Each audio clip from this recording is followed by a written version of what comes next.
to this week's Three Legs, Four Wheels F1 podcast. It's Paul here with Dan, Chris, Lee, and Valtteri.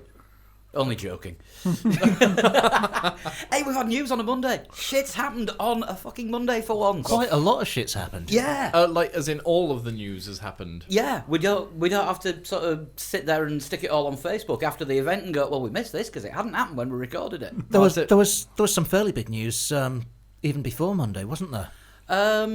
We missed out some news like by hours. Yeah, because last Tuesday, Paddy Lowe announced, or Mercedes announced that Paddy Lowe had left. Mm-hmm. But we sort of knew that was happening anyway. Yeah.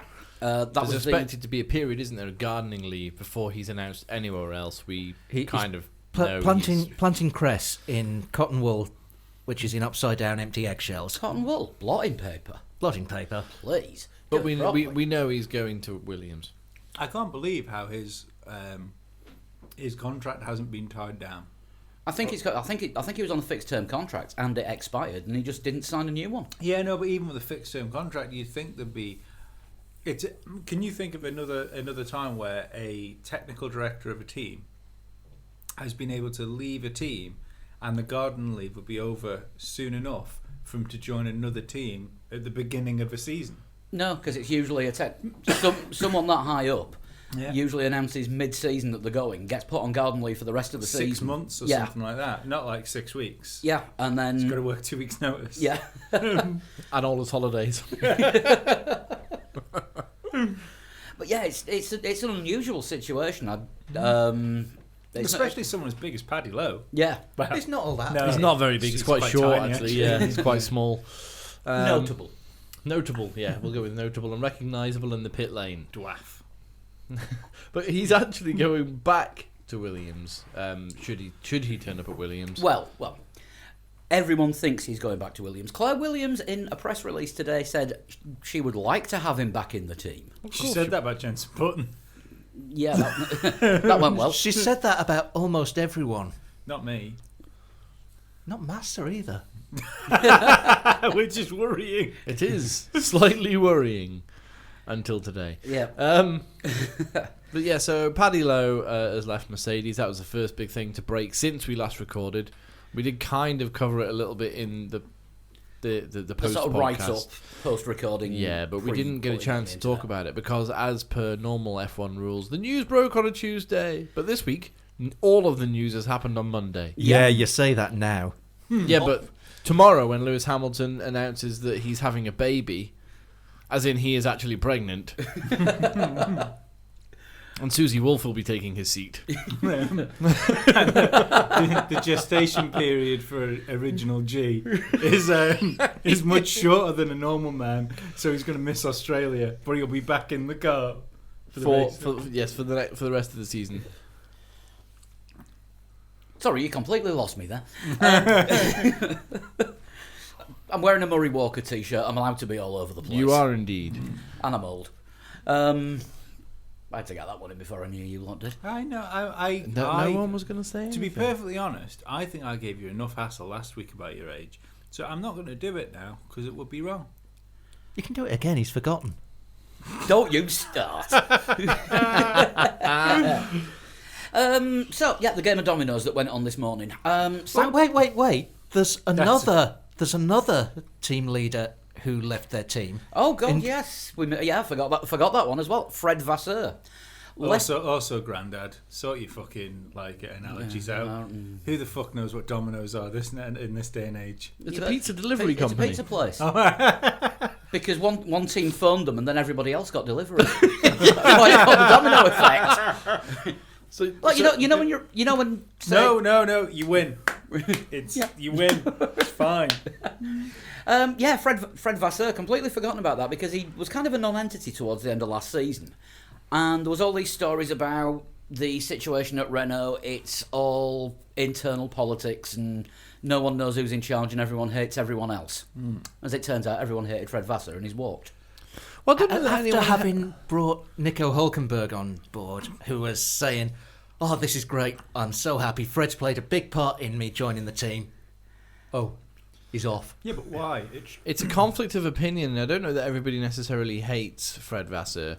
There are lots of rumblings going on about Renault's new engine development for 2017. I don't like him. He's got a normal first name and a stupid surname. Frederic. Frederic Oh, right. Vasseur, yeah. It's French. It's French for Fred. I don't know whether that makes it worse or worse. Yeah. Or better. Le Fred.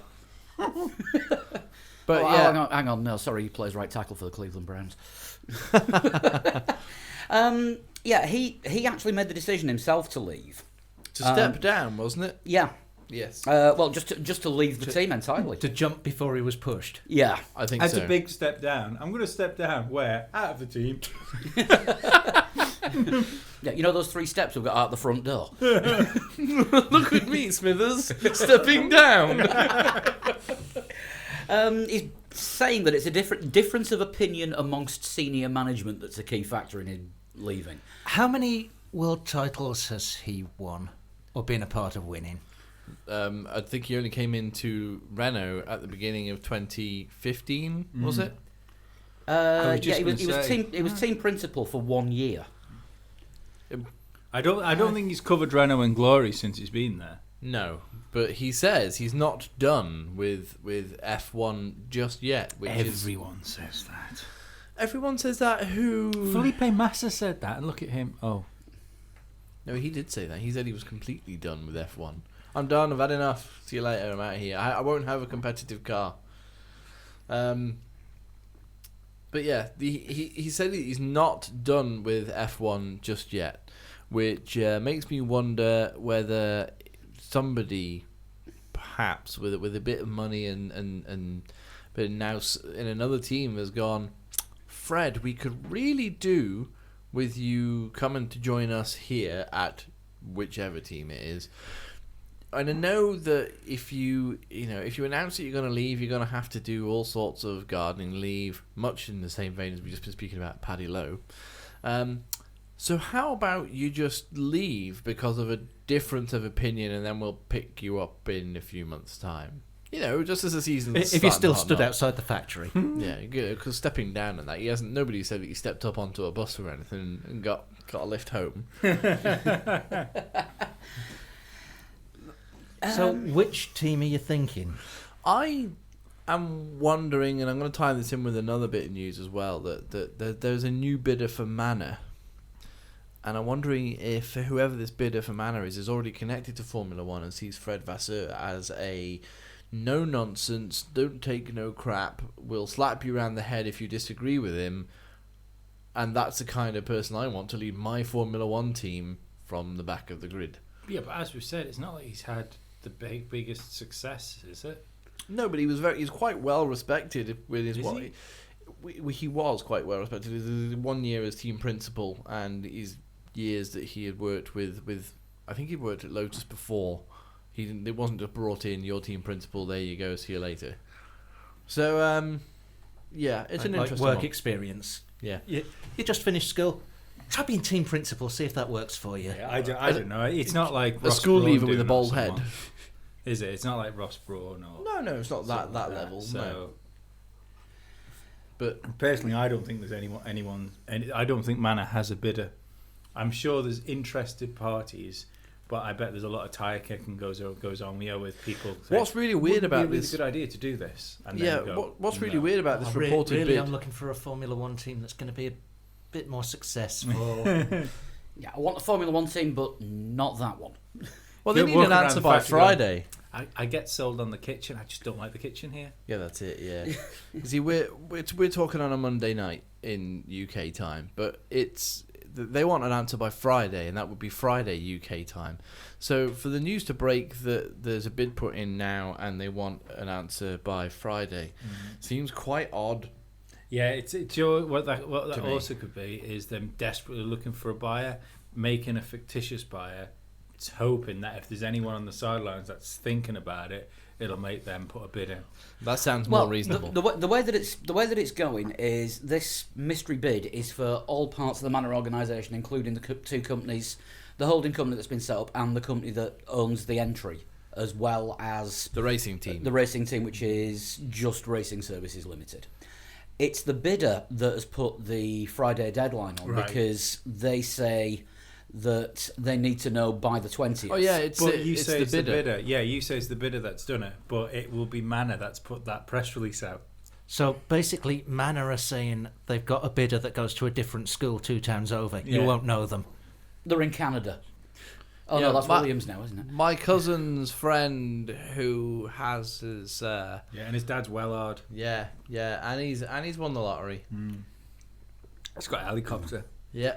But yeah, apparently this mystery bidder wants an answer by Friday because then they'll be able to take over the team and Before the start of the season. build the cars. Yeah, build the cars. Well, That's, Because a 1 week delay would make a huge amount of difference, I'm sure. Well, Manor have already got permission to run the 2016 chassis this year with modifications and not have to put it through crash testing. Well, no, fuck that. the thing is, Fuck that. That's not gonna happen. The only testing that they'll have to do is just like use a tape measure and make sure it's wide enough. No, but so that means we're going to end up with a fucking Manor sat in the garage again in Australia. We'll get a 2015 Manor if that happens. Yeah. So, but they'll end up sat in Australia during the fucking qualifying again because they can't get 2 cars on the fucking circuit. Yeah. Then when they eventually manage to get themselves onto the grid, they're going to be 5 seconds plus off the pace. because they're using last year's car. Yeah, and fuck knows how quick the new cars are going to be. So they're going to be racing the Saubers then with last year's engines. No, Sauber would be miles down the road even if Manor did that. I don't think that's going to happen because and the reason I don't think that's going to happen is because the even though the company's entered administration, the team have been told carry on working, prepare the cars for 2017 Yeah. as you would normally be doing. Yeah, the administrators and administrators have said they can pay the wages until the end of January. I think it was until the 20th, wasn't it? Which may explain why they... No, according to the article I've got here, which is from about 10 o'clock this morning, the administrators can pay all staff wages till the end of this month. Right. So it was going to be an extra week at first, but now apparently the administrators have agreed to pay all staff salaries to the end of January. So it could be that they do get saved and they can build something that looks like a 2017 car. No, but it won't be though. I bet it won't be because this is the other thing. Well, all we're doing is going off what Manor have said. Like, oh, we started the 2016 car, 2017 car really early. We don't know what the fuck's there. If they make the grid next year, I'm calling it now that they will be back in Marussia territory. This year, you mean? Yeah, sorry. The next season. This season, 2017. Coming season. If they come in if they can get on the grid this year, they'll be back in Marussia territory. They haven't even got any drivers at the minute. No, which is where the domino effect from this morning started with the announcement of Pascal Wehrlein at Sauber, which Yeah. means Sauber have completed their driver lineup for 2017. Yes, they were the first ones to break cover and admit it officially, even though everyone knew last week. Yeah. I think we were talking about it on last week's podcast. Yeah. And the week before. And the week before. But we really do know our shit. We had people leaking this to us. Yeah. Like my cat has been fucking all over it. But yeah, they have gone with Wehrlein probably because they've got a better chance of getting sponsorship money off his name than they have with NASA, who now needs to bring entirely new sponsorship in because Banco do Brazil have pulled the plug completely. Well, it seems odd because when Pascal tweeted it up, he tweeted up saying, very happy to announce I'll be driving for Sauber Formula One team. Big thank you to Sauber and big thank you to AMG Mercedes-Benz. So, that, given the fact that Sauber don't have Mercedes engines, No. the fact he's even thanking them within that tweet suggests to me that they're throwing cash at Sauber. They might be they might be paying for their driver to be in Formula One this year. I'd be interested because if they'd said, "Oh Sorry. no, we'll stick with Manor," then they might not have that driver on the grid. Which And I think for all it looks like, Ocon is the future of Mercedes. Yeah, I think so. I think Wehrlein is still up there. He's still in play. oh, okay, well, the way that Autosport are actually writing this, it looks like this was going to be a done deal for this season come what may. And he was never going to be in the Manor even if Manor were in a position to survive. Mercedes have decided that Sauber is a better option for him for 2017 than the Manor would have been. I think that people in the know in in Formula One have known Manor is going to go under since Sauber got that place Since ahead of Brazil. them. Yeah, because even silly season, even before Brazil, we haven't been talking about Manor. The silly season hasn't been talking about Manor. All we've ever said about them is, oh, they'll probably have the same people in they've got, or they'll get Jordan King in. There's not been any real There's been nothing news. from No, there's Manor. been, and it hasn't looked for a minute like they were even looking for drivers. So there's a little bit of me thinks that even if they'd Thinking back, you've got a point there Yeah. because there was nothing. no, Sauber's drivers have been moving, and they've been actively looking for drivers for next year. Yeah, Well, driver. yeah, but it feels to me whether even if they'd got that place and they'd got the extra money, that they wouldn't be there, because there must be a point if your man that was the big investor, that started pumping the cash into Manor in the first place. Fitzpatrick. Yeah. There must be a point in that situation where, they moved forward a bit, but not. I still don't think Manor moved that much forward. I think Sauber, Renault, and Toro Rosso, especially towards the end of the season, came back to them a bit. Certainly Renault and Yeah, but the leap forward that you got to look that Manor took, and I don't think you can deny that No, they that took Manor a- make they a took a huge step leap forward. from Yeah. No, 2015 into but 2016. I still think the back of the grid came back towards them a bit as well. It did a bit, but they went from being in a different race Yeah. with the Manors and occasionally the McLarens joining them yeah. to always being in the fight with several other cars. Yeah. Well, finishing on the same lap, whereas 2015 Manor was Yeah, 4 or 5 laps Yeah. down. There weren't any races where they were way off the back of the pack. But do you not think that gap that they've made up, maybe your man that's been investing the money has gone, fuck, if it's cost this much to do this, I can't do this. No, he openly admitted that. He said, "Look, Yeah. I'm here. I've saved the team, but I am going to need some extra Yeah. investment." So I think even just the idea of if they'd have got that place and they'd have got the revenue that came with getting that place, that might have been the time to cash out, almost. So it's pay the creditors off and stuff like that with what the money that would come in from that position. Except you don't get the money from that position until the year after. No, you don't. But if he could have, at least it's guaranteed money coming in, and I think the team would have So pulled it out anyway. he could have borrowed against. Borrowed against that. it. Yeah, pulled the plug on the team. But you and- can't borrow against it if you're not in the sport, because you wouldn't get the money if you're out of the sport. No, but but the money's coming to him, so he could have borrowed from a different place. Surely, is that what you mean? You don't get the prize money if you leave the sport, do you? No. Not even you. Surely you would get the prize money for that year you were in. No, it's divided up between the remaining teams. Oh, is it really? Yeah. Yeah. Oh, right. That's what Okay. happened. Oh, well, that's my idea out then. Yeah, that's what happened when Caterham went kaput. They got nothing basically for finishing where they finished. But But what were they owed did, anything? But what they did get was divided up between the remaining teams. But were they owed anything? Were they not last? Yeah, I think they were. You still Well, get last, but you prize still money get for prize finishing, money. finishing last.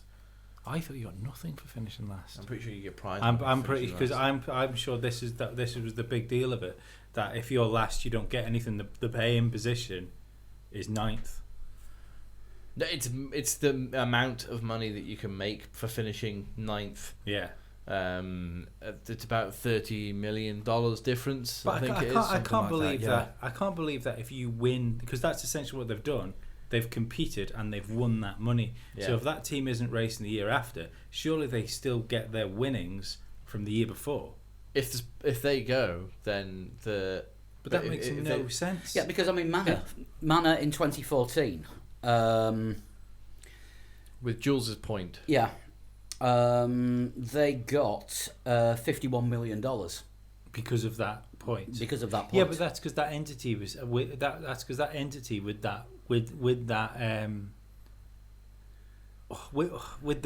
what you call it, with the entry was still in Formula One. But if you pull out with your entry, then your entry can't claim the money you've won. Surely. I don't see what you mean. Sorry.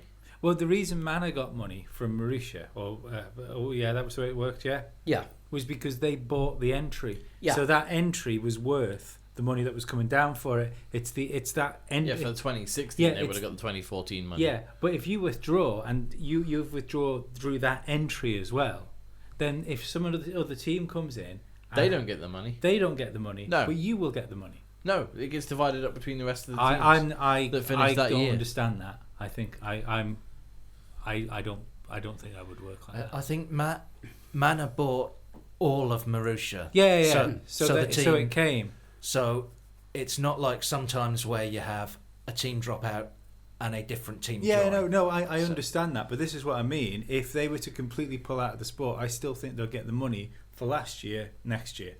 I don't Because think that's their they do, winnings. because the reason for that rule being in place, was to help to develop back cars, the cars at the back of the grid. no, it's to encourage people to stick around in the sport, to stop people coming around, winning some money and disappearing. Seems odd. Yeah, basically the way that it works out is I'm going off something I've seen here. The half the prize money is split equally Yeah. amongst the top 10 teams, Mm-hmm. and then the other half of the prize money is split based on the amount of points that the teams get, except for 2.5% of it, which goes straight to Ferrari. Oh, great! Wow. Ferrari cream off 2.5% of the prize money Yeah. before anything gets split up between the rest of the teams, and then Ferrari still get an equal share. God, I Good so Lord. hope Chase Carey stops this shit. And then, So do I. And then, of course, there's 5 teams with historical payments as well. One of them being Ferrari. One of them being Ferrari, the others being Red Bull, McLaren, Mercedes, and Williams. Red Bull. Champions, aren't they? Yeah. Yeah, they get champions money because they've won championships. Yeah. Historical champions money. Ah, right. I thought the historical thing was about being historical. Renault still get No, it as well, don't it's they? for the championships that you've won. Historical if you stick around after you've won championships, Ah, right. you get an extra payment, an Yeah. extra handout. Yeah, the 2015 prize money, Red Bull actually got a 60 million bonus for previous championships, making them, even though they finished 4th, they came away with the 3rd largest amount of money. Which seems a little unfair. And Ferrari just get 90 million to start with before any prize money's handed out. That's unfair, Good but I Lord. do. Ferrari get 90 million before any prize money is handed out. Yes. It's ridiculous, isn't it? That's mental. That's like more than some teams' budget. That's more than my daily wage. Of course it is. That's more than the price of a newspaper. Yeah, Ferrari, who came second in the Constructors' Championship in 2015, ended up with the most money by $59.5 million. Good Lord. Actually, I'd have thought it would be more than that in Formula One terms. Yeah, but Mercedes got the most money for winning the title. Yeah. Anyway. But Ferrari actually got more money in their basic payment than Mercedes got as a prize for finishing 1st in the championship. Totes cray, innit? It is. It's yeah, That needs to be sorted out. Of the that next has to be Concord something agreement. that's fixed because it's just giving Ferrari money. See, I've It no is. problem with teams that win and teams that have further up the grid earning more money. I've no problem with No. that because that's just how fucking life works. But you shouldn't be able to enter and get more than some No. team's budget just No. because you've got because the right just shade of because red. your name, yeah. No, it's silly. That's it. We've digressed massively away from the main breaking story today. It's good because Yeah, but everyone knows what that story is. Yeah, well, should we talk about it or Yeah, not? Pirelli have announced the tyre compounds for... Oh, right. Okay. No. No, they have actually. They have? Yeah. For, is it Bahrain in China? Yeah. It's- It's just that I've not got that information to hand. No, it's fine. No, what I want to talk about the big move today is the fact that Williams made the announcement for Mercedes Yes. before Mercedes. Because 2:30 this afternoon, got the press release through from Williams saying Felipe Massa to replace Valtteri Bottas for 2017 season. Valtteri Bottas, the team has released to join Mercedes for this coming season. That was an hour before Mercedes made the official announcement. We about 40 minutes, yeah. Yeah. And the fact we're mentioning it probably means that's the last press release we'll get from Williams. Did anybody see the tension building up with the Mercedes logo live announcement? This live announcement will start soon. Oh God, I can't wait for this. What's this going to be like? This is going to be crazy. I was at one point I was one of two people watching. I think I was the other one because I sent you the link and opened the page. Well, there you go. So you and I we were the two people watching, and then when I refreshed the page, there was thousands of people watching the page, and we waited minutes, and then eventually we saw two men on a staircase very far away. One of which kind of looked a bit like Toto Wolff. One was taller than the other, and the shorter guy was blonde. I could work out that much. Vettel signed for Mercedes.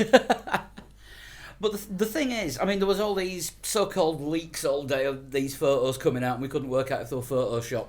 I still think they were. One of them is definitely photoshopped. I think the blue line round his head kind of gave that away. No, I think they're all real. I think he's just got a weird head. With a blue line round it.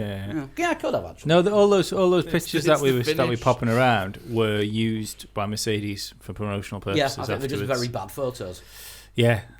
Well, like I said, maybe he's just got a really weird head. the blue ring around his head is the Finnish pride coming out of his head. They've actually got a real Finnish driver in Mercedes. They're still trying to get the fucking Williams paint off him. Yeah, that's what the blue line is. It's the Martini sponsorship.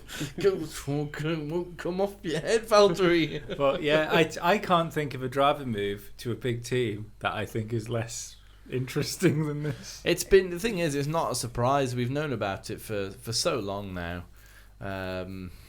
It was said it was going to be happening before Christmas, and then nothing was going to happen until after Christmas. Then they'd announce it after the New Year, and then New Year came, and they still didn't announce it. Well, they did announce it after the New Year.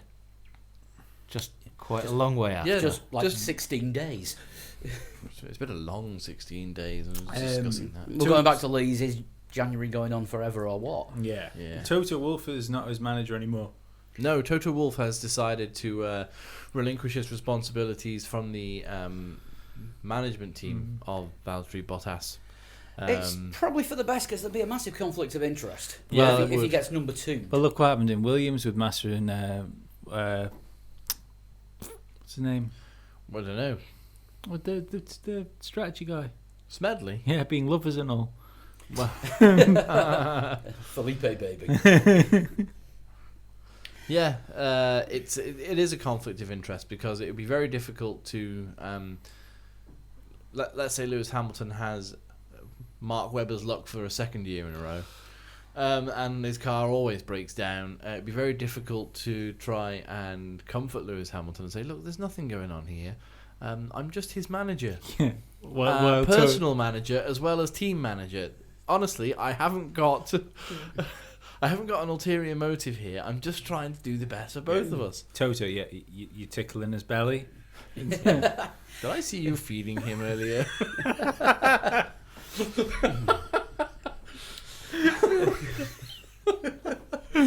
Williams have also released a Q&A with Felipe Massa, which contradicts everything. I've just had a fucking vision of Toto Wolff tucking Bottas into the car with a blankie, sending him off out to qualifying. Now you work to qualifying and do the best you can, okay? Okay, Toto. I will be proud of you, whatever. Oh dear. Felipe Massa doesn't want to talk about the amount of money that he's getting to race in 2017, even though it's been splashed all over the media that it's $5 million. Yeah, $5 million. Is it $5 million? $5 million. But one of the questions was, can we assume that money was a factor in your decision to return? So I won't be discussing any figures or details regarding the negotiations. No, because the team have already put it out. Hang on, this is Williams who are asking him these questions. Yes.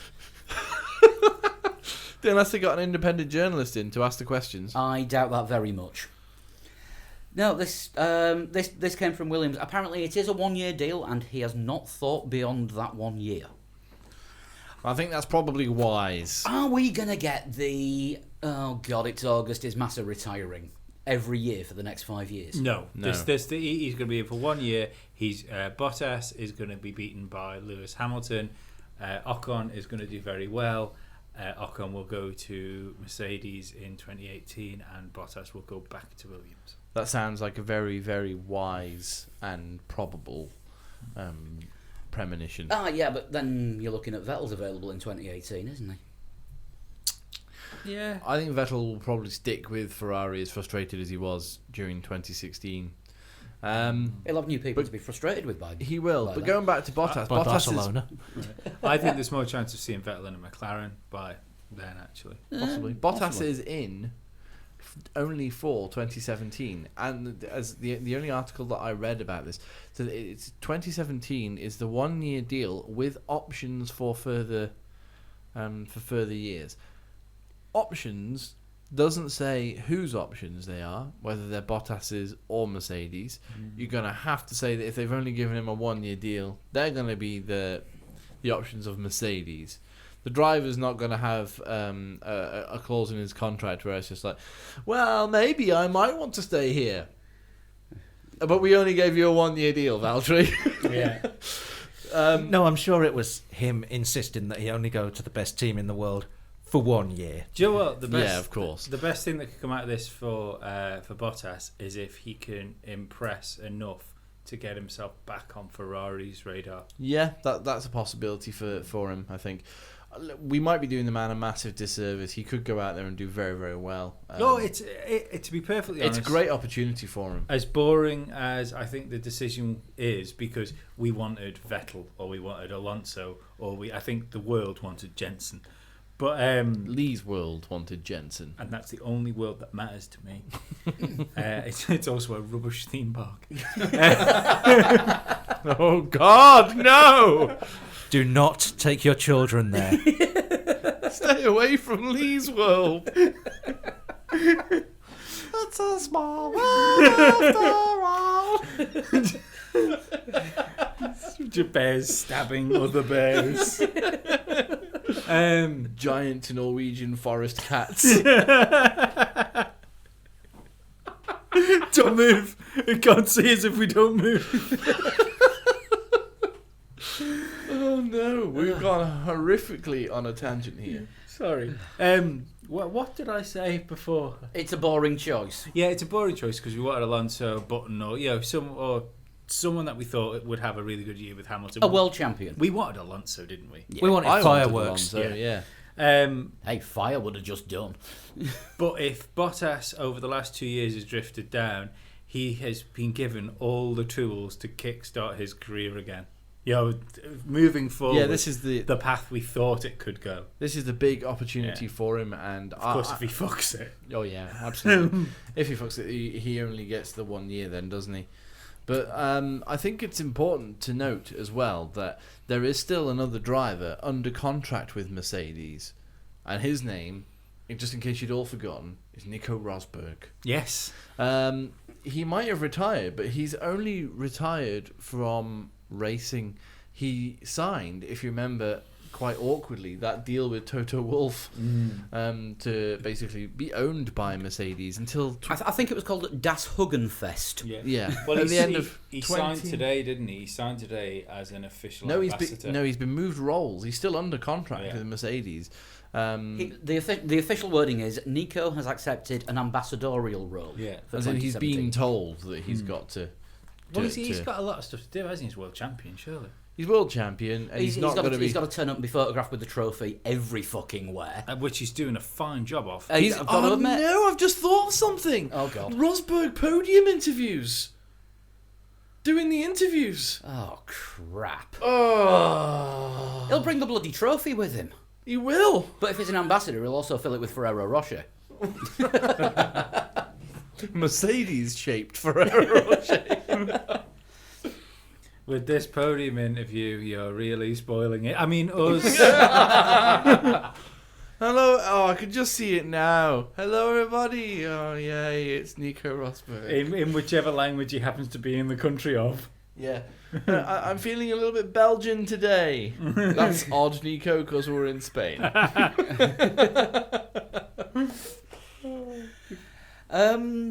What was I was going to say something then. I got completely thrown off. Oh That yeah. people get arrested for feeling little Belgians. Yeah, no. No. Apparently, Rosberg's first commitment will be Tuesday the 17th in Geneva, alongside former teammate Lewis Hamilton at the... Oh, forget The what? it. At the Salon International de la Haute Horlogerie. Easy, Watches. Watches, yeah. Easy for you to say. On behalf of team partner IWC Schaffhausen. Yeah, So- they sponsor Mercedes, don't they? Yeah, they're, so they're printed on basically- watches. Basically, because McLaren's watch partner were having their big launch today, with Stoffel turning up at that, Mercedes' watch partner are having theirs tomorrow. So we've got F1 watch launches. It's watch wars. Woo. Yay. But we've got a launch date for the McLaren car as well.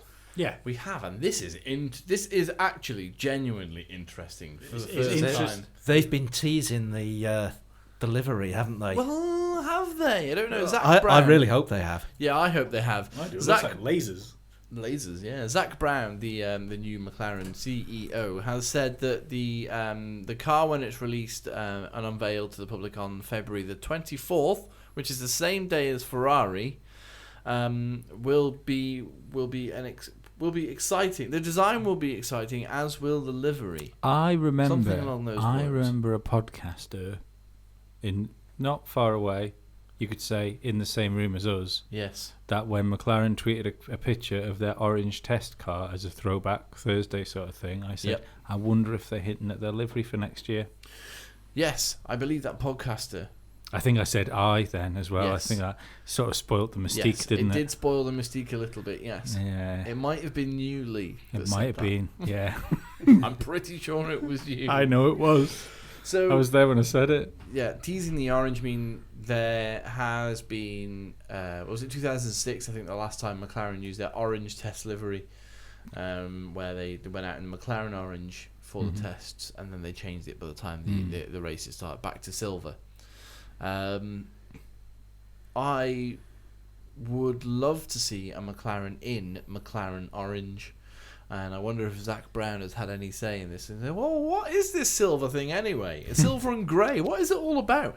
And the rest of the team would go out and turn around and went, it's the most efficient and uniform colours. It's Ron's favourite colour. Yeah, no, that's what I was eventually getting at. But yeah, it's Ron's favourite colour. Ron likes things to be dull so that we don't concentrate on anything and work really hard. Dave had a donut once. He was sacked because it had jam in it. Yeah. It had sugar on it that wasn't made by McLaren Applied Technologies. And so Zach Brown's probably gone, so this place could do with a splash of orange, you know. I like that orange car that we've got down there in the foyer as you come in, down in the lobby. Tell me a bit more about that car. Well, that was Bruce McLaren's McLaren. We should be that colour then. Well, Ron wouldn't like that. Ron ain't here anymore. This is Zachtown now. You do, Ron. Zach Brown's town.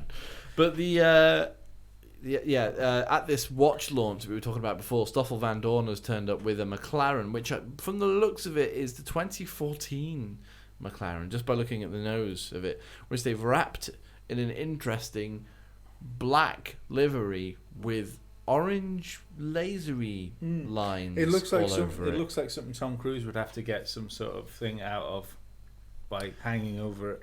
Almost, yeah, like Mission Impossible laser lines. Yeah, but orange lines. And also they tweeted a picture of a date, really, didn't they?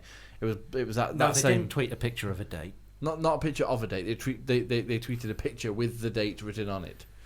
24th of the 2nd, 17. If you go to McLaren's website, mclaren.com/Formula1, there's a countdown clock In orange. in orange, Yeah, but that's... counting down to the car launch date. No, that's up until Alonso's nervous breakdown if the car isn't good. In that case, you should have about 2 more seconds added onto it. which at the moment is 38 days, 13 hours, 9 minutes, and Oh my about god, 5 38 seconds. days, come on! I know, yeah. It's fucking ridiculous. I've waited so long for this season. It just needs to start already. Where else are we on here? There is everything going on. Drivers getting binned from junior programs and drivers getting looked at junior programs. Namely Ferrari junior programs. Yes. Raffaele Marciello, the relatively successful GP2 driver, has abandoned... Relatively successful GP2 driver. That goes along the most handsome man in Maine category. It does, yeah, yeah. Yeah, most fun person in Iowa. Corey Taylor. Yes, yes, we'll go with that. That's really strange because one of our I'll just say it now because we're not too far away from it. One of our listeners, Jenna, tweeted me today, and we were talking about the Bottas. She said, Bottas kind of reminds me of the state of Iowa. I'm not really sure what it does, and I always forget about it. Thinking on the same wavelength. Perhaps you should join the podcast for a special episode. But the completely forgot what I was saying. Raffaele Marciello. Ferrari have dropped their backing of him. Well, they dropped the backing of him last year. And he already admitted apparently early in 2016, I'm probably going to give it up after this year, and he hasn't gotten into Formula One. He was hoping to become part of the Ferrari driver program where they put drivers in other teams, maybe Haas or Ferrari or Sauber, sorry. But that hasn't happened, so he's gone. All he got was a reserve drive for Sauber in 2015. Yeah, and he was just, so. Have Ferrari ever actually brought anyone through? So, apart from Luca Bianchi, Badoa. Luca Badoa. Jules Bianchi, Luca Because Badoa. Luca Badoa was like a young driver for him, and he tested there for ages, and they put him in. I don't mean and, like put him through nose cones and put him through walls. Well, they did that as well. Right. Okay. That's a good point. The Ferrari Driver Academy, I don't think it's been open that long. No. But it goes back to the money though. When you actually think of, I know it's a big name inside the sport and stuff like that, but what they actually bring to Formula One outside their colour of their car doesn't seem to be an awful lot, does it? Fittipaldi Jr. as well, the grandson of Emerson Fittipaldi. Can't remember his name. Christian. Is it Christian Fittipaldi? Christian Fittipaldi must be older than that. There's a 15-year-old Fittipaldi. Well, there's another Fittipaldi. Great. That's what everyone needs. Yeah. He's coming through the Ferrari Driver Academy at the moment, and he is part, I think, of the British Formula 3. I think I might have got that wrong. Sergio Perez was a Ferrari Academy driver. Was he really? He was. What about Massa? Nope. No, Felipe Massa. No. Former drivers Enzo Fittipaldi. Enzo Fittipaldi, thank you. Got the name just to fit in. Former drivers Jules Bianchi, Mirko Bortolotti. Never heard of him. One season in GP3, 2010. Mrs. Bortolotti's son. Oh yeah, her from Italy. Yeah. Daniel Zampieri. No. Sounds like a drink. Sergio Perez, Brandon Maizano, Sounds like a marzipan. Lance Stroll, Lance Stroll's a Ferrari Academy driver. Yeah. And formerly Raffaele Marciello. He can't be now. That's in the former drivers Yeah. listing. Yeah, Raffaele Marciello. So So- yeah, he's abandoned that. He's going to try GT cars. Maybe he'll go to WEC or something like that. But it'd be interesting to see how he does in a different, taking a different path in motorsport, because we've lambasted GP2 as being a bit of a letdown as a feeder series in recent months. So good luck to Raffaele Marciello. Hope he does the best in whatever it is he chooses to do, and I hope he's successful. And it's sad that his dream of getting to Formula 1, which, let's be honest, I mean, the man's 23, 24. He's probably been his dream for 20 years to get to Formula 1, and all of a sudden he got so close and it's not happening, and he's decided to give up on it. It's weird because 20 years ago, by the age of 24, most people wouldn't have got into Formula 1 then. No. Damon Hill joined when he was like 33, was he, something like that? Yeah, He was especially old, but you didn't normally come in. It was Until- sort of 25, 26 Yeah. when you started in Formula One, and you've been doing other things. Yeah. I mean, well, case in point, Jenson Button was apparently too young at 20 Yeah. Yeah, that was the when he year started. 2000. It was in 2000, Yeah. and it was should they be letting someone that young in? Yeah. And when Kimi started the following year, was he too young?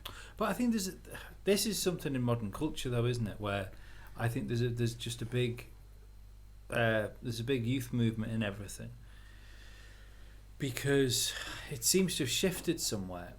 I remember when I was younger, I used to when I was watching Formula One, for instance, when I watched people like Damon Hill and stuff like that, or when I was watching bands, and people always seemed like much older than me.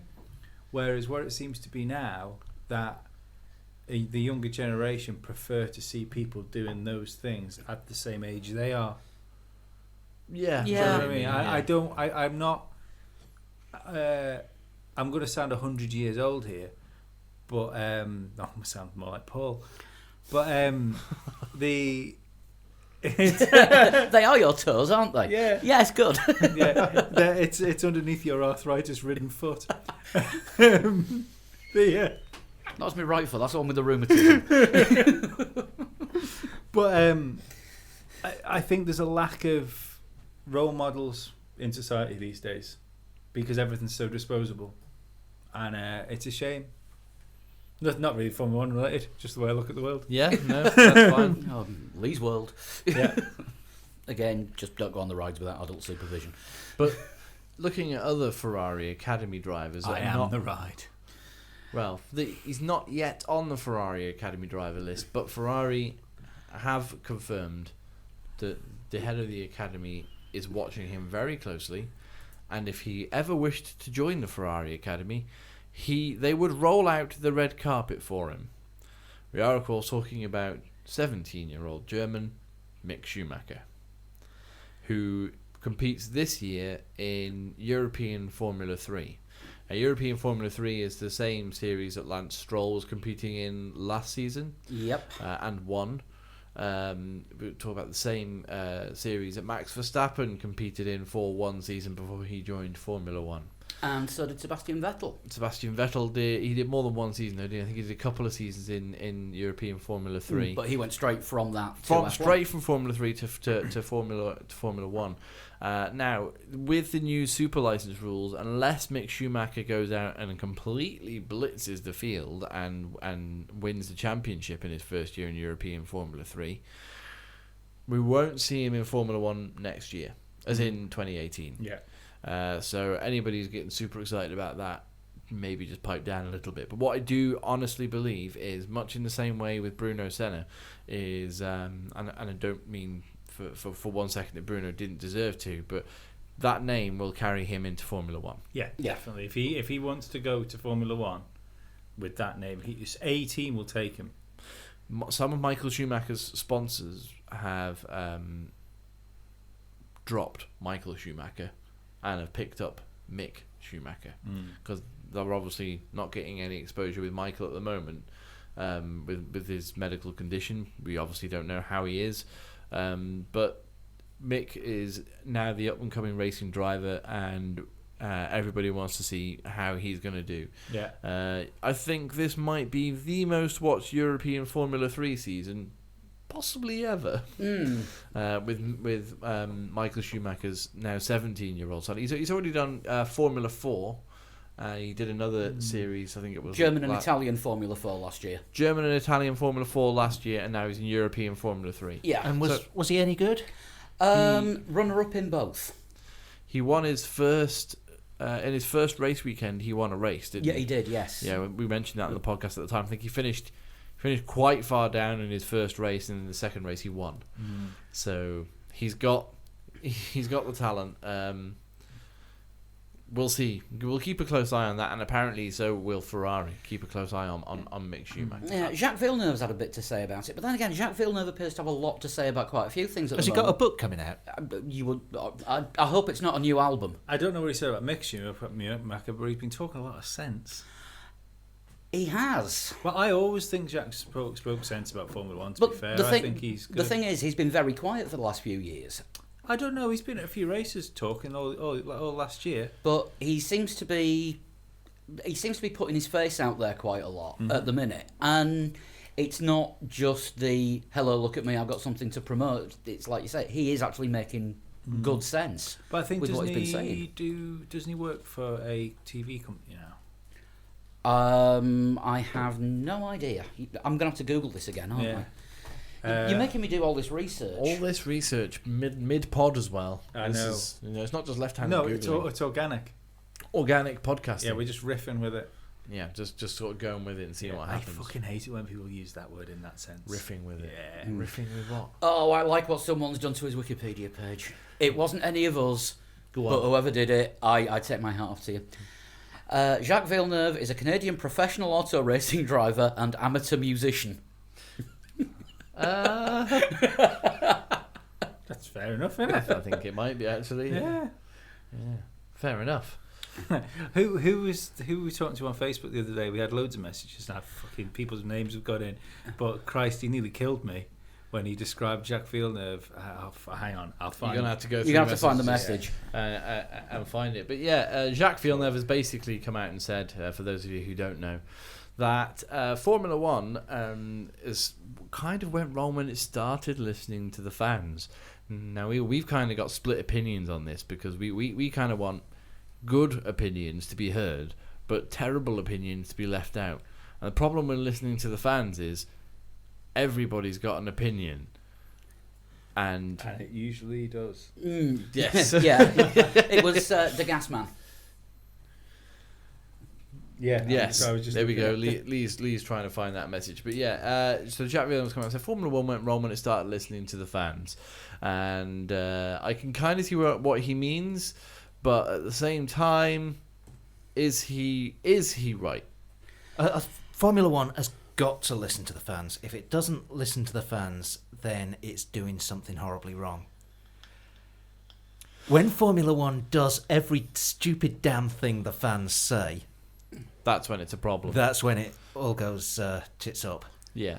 In other sports like football, soccer for American listeners, when in the UK, fans of that particular sport in Britain tend to vote with their feet. If they don't like something that's going on in the sport or with their particular club or whatever, they stop going to match.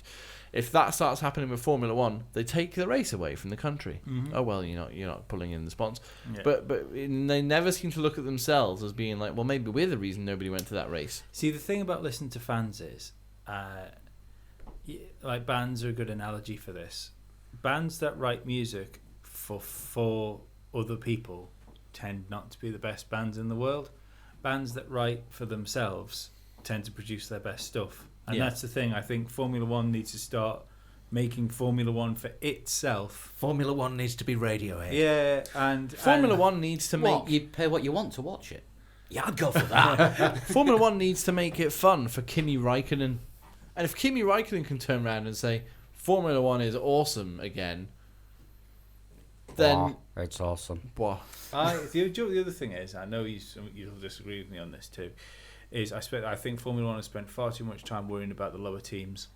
Formula One should be expensive. It should be on the cutting edge of technology.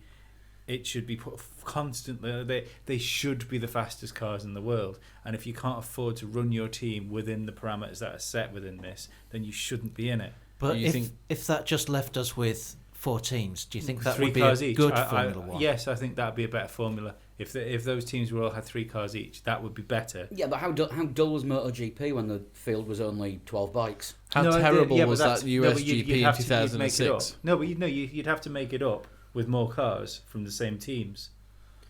So 4-car teams. Or 4 3-car teams, something like that. I mean, you're saying that, but I think every team would be fine financially down to Force India, which would be on the bubble. I think Williams would probably go. Williams provide half the fucking technology for the grid. They're like McLaren in that respect. that's the other thing about Williams is Williams are one of the only teams on the grid which actually turn a profit as an organisation. Yeah, but Yeah. they do Williams run are a fairly small fine. budget for compared to other No, Formula but that's One teams. because they're a good business. They're a good business, and Yeah. their accountants are quite savvy. Yeah, Yeah, it surprised me when I saw that news story probably about 18 months ago. yeah. Williams have designed fridges for several major supermarket chains. Yeah, More yeah, efficient, More fridges. efficient Yeah. fridges because they've changed the shape of the shelves to match that of an F1 wing, so the air's circulated better and they don't need as much cold air. Yeah, but see that's I'd be much happier to watch a formula with fast, on the edge competitive cars. Basically, I want to make sure that Formula One for my great grandchildren is F-Zero, and I don't see that happening the way it's going. Yeah. I mean, we'll see. With hopefully, my fucking worries will all be put to rest, because I think when you look at what they're doing with cars now, they'll basically turn around and said everything for the past 5 or 6 years was a mistake. Everything since 1997, if you Yeah. look at the shape of the cars That's that they're what going I to, think. and the Yeah. tyres, and the aero rules. So we've fucked Formula One for 10 years. 20. 20? Oh, shit, motherfucker, you're old. But I don't think it's been a mistake. It's So am been The grooved tyres was a terrible The groove idea. tyres was one hell of a mistake. I think the groove tyres was a great idea because Jenson Button kept getting poles. I thought the groove tyres were shit, and Yeah. was really happy when they got rid of them. Yeah. But they were. you can't say it's a mistake just because it's something that they've done and then rolled back. No, They've listened to some interests in Formula One Yeah. and done what they wanted. No, what they and then did they've listened was- to other interests and done what they wanted. What they did was Ayrton Senna died and they threw all the babies out with all the bathwaters. That's when we got the plank. That's when we Yeah. got the reduced downforce. That's Yeah. when we got the Groove tyres. groove tyres, drilling holes in the airbox. Yeah. It's when I'm all for safety as FIA. well, obviously. It's when FIA started telling Formula One needed to slow down, if you Yeah. remember rightly. Yeah, that's what I mean. So I can understand why, because it would have been like if any of our listeners watched the TT. Can you imagine the fucking shitstorm that would have happened if Joey Dunlop would have died on the TT course? Yeah. And that's essentially what happened to Formula One when Ayrton Senna died. Is you have the biggest name in that sport at the time dies, and everything from that point became like if this sort of thing happens again, then it's fucked. I mean, and it wasn't because there was a death; it was because of whose death. Nobody cares about Roland Ratzenberger dying that day. Oh, sorry, the day before. That's never fucking thought about. Nobody cares really about the marshal that was tragically killed by a tyre. That's never thought about. But everything that went after Senna came from that.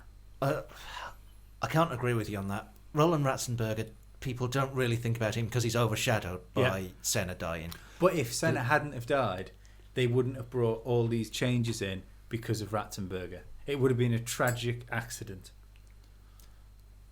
You're possibly right about that, but that's more to do with the caliber of the driver. Yeah, no, that's what I mean. But there was babies and bathwater everywhere. The marshal, they made changes. Yeah, no, yeah. To be perfectly honest, even when I was saying that, I realised I was wrong. But I mean, after the marshal, there was much more catch fencing. because that was when And tethers on the wheels, Yeah, tethers. which are pretty amazing technology. Really. It took a couple of years for them to actually start working Took properly loads, all didn't the it? time. But They still now, don't occasionally. Yeah, but now it's a rarity when a wheel comes off in a Yeah. crash. Yeah.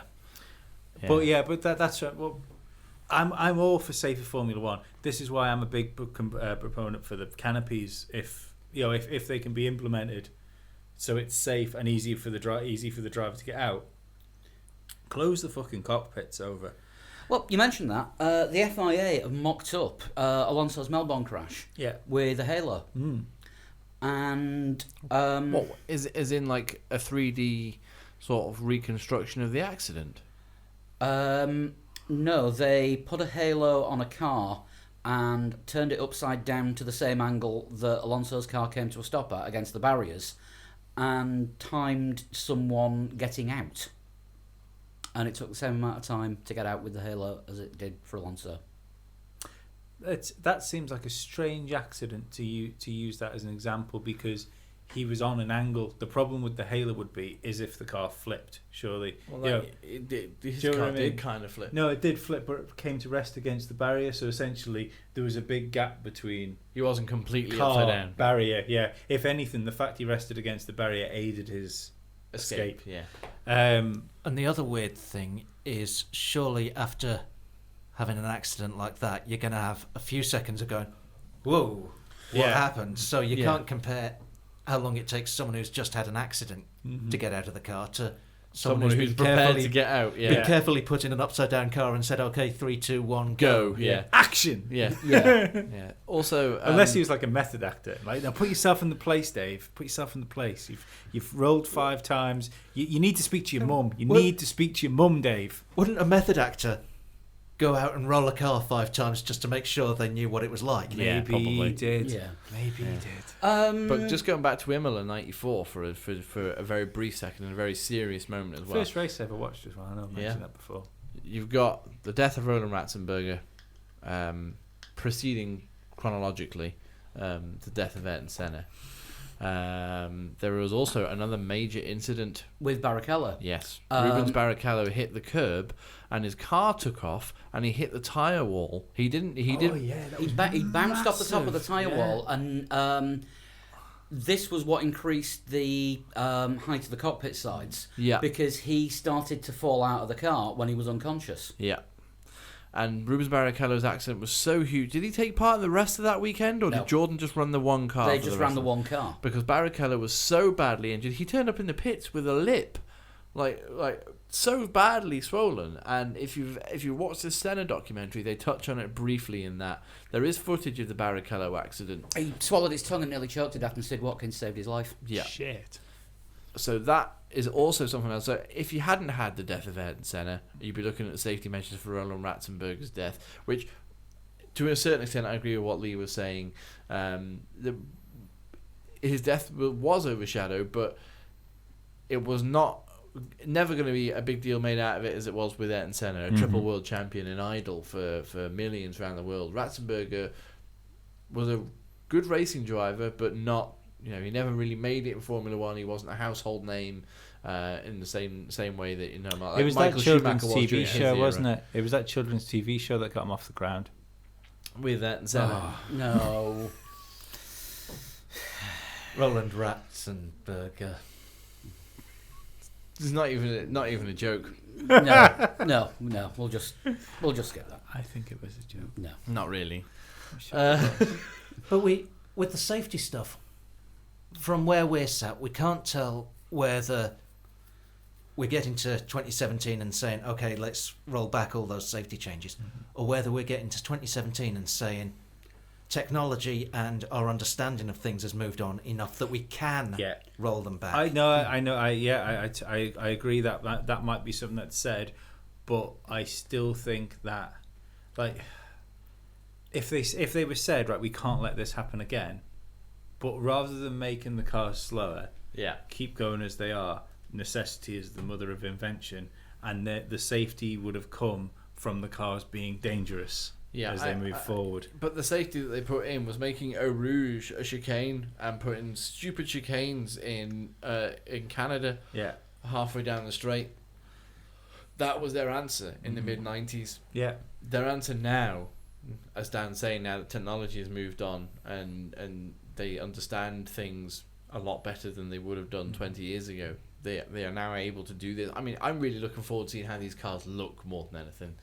Yeah, They're going to be wider. They're looking sort of more aggressive, looking with a low slung, and this rear wing that they're having on these 2017 cars is going to be so low slung that from the front of the car you can't read the whole of the advert that's on the back of it. And I think that's awesome. I think that's how Formula One cars should be. I remember watching Mansell's Williams FW14 in like '92, something like that, and not seeing the full canon word written on the back when watching him come towards you on a straight and the camera, you're thinking, I'm thinking that's cool. Yeah. That's really, to have these really high wings. Yeah. Seems a bit. Always thought it was a little bit silly. I kind of got used to it really, but I'm looking forward to it going back to to that kind of look and that kind of aggressiveness. And these cars are apparently going to be very, very punishing to drive.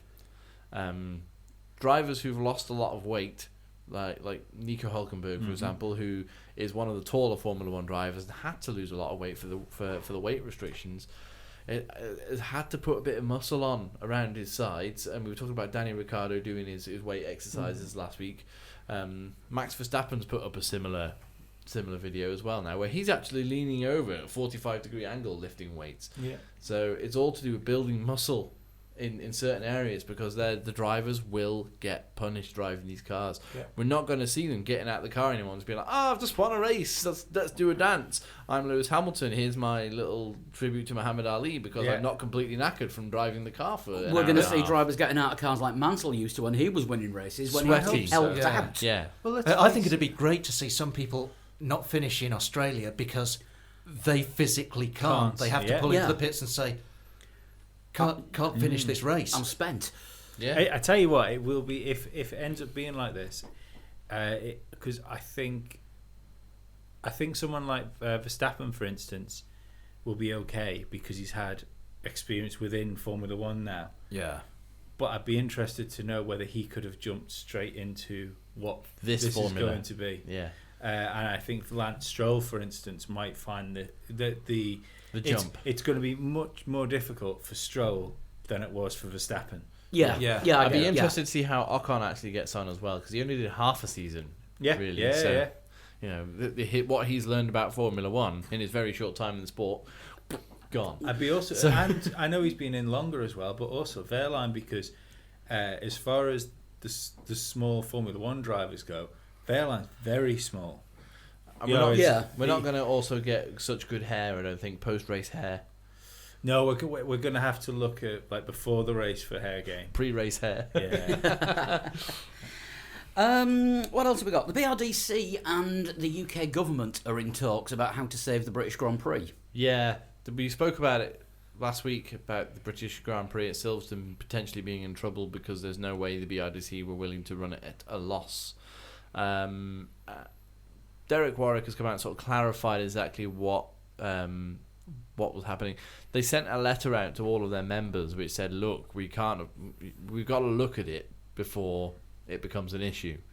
But everybody's been quite responsive, and even Bernie Ecclestone's said, right, all right, then let's sit down, let's see what we can work out for you, because you need a race in Britain. Given Formula One and given the people that surround Formula One and that are in it, Yeah. it might be the only time for fucking years that having a fucking out of touch Tory government's handy. Could be true. Could be true. But yeah, so the BRDC have they've got to initiate a clause basically if they want to renegotiate the terms of their contract, which runs till 2026 at Silverstone. They've got to initiate a clause before the race in 2017 to discuss it after 2019. So the races up to 2019 are safe. It's what happens after that. But if they want to try and renegotiate it, the BRDC have to initiate conversation officially and try and renegotiate their stance before the British Grand Prix So Did- so did if I- they in July. if they don't hit that deadline, what happens? Does it mean that It means they could potentially lose the British Grand Prix after 2019. it doesn't just mean that everything would be rolled back by a year to 2020? I don't know, possibly. But yeah, as far as I can see, so from what Derek Warwick has said, lots of people panicked a little bit when they got the letter, and the media sort of got hold of it as well. And it's just like, well, there's no panic. It's just we're making people aware that we're gonna have to try and renegotiate things, and we've got a deadline to do it by. So nobody panic. We'll see what happens. I think there could be. I know we spoke before about countries. What I think they're doing is just lobbying for better deals under their new regime, Yeah, exactly. He said which is fine. He said they've spoken to Liberty and to Chase Carey as well. But can you imagine the panic and the scramble that would happen if the cars hit the track in Australia? Not only are they like super quick, really interesting to drive because they're harder, but if they can race each other as well, and all of a sudden Formula One has fixed its problems and put on an amazing show. And then you've got these countries that have said, well, we might not want a race, and then there's another 4 or 5 countries going, we'll have that race. Yeah, Turkey, for example. We want that now. Yeah.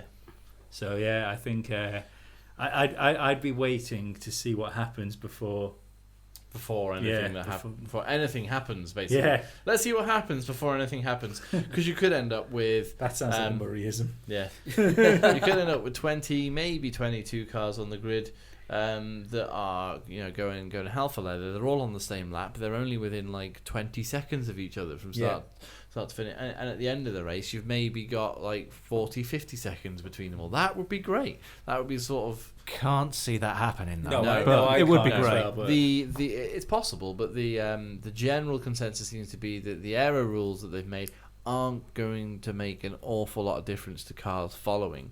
They will be quicker, they will have more mechanical grip, but it's become a modern thing in racing to sort of just hold a gap and wait for another opportunity to pass rather than just go for it. But that's DRS's fault, like Jacques says. Yeah. Because they know there's an overtaking lane on part of the circuit. That's it. Yeah. Depending on how slow the guy in first place is going. Yeah.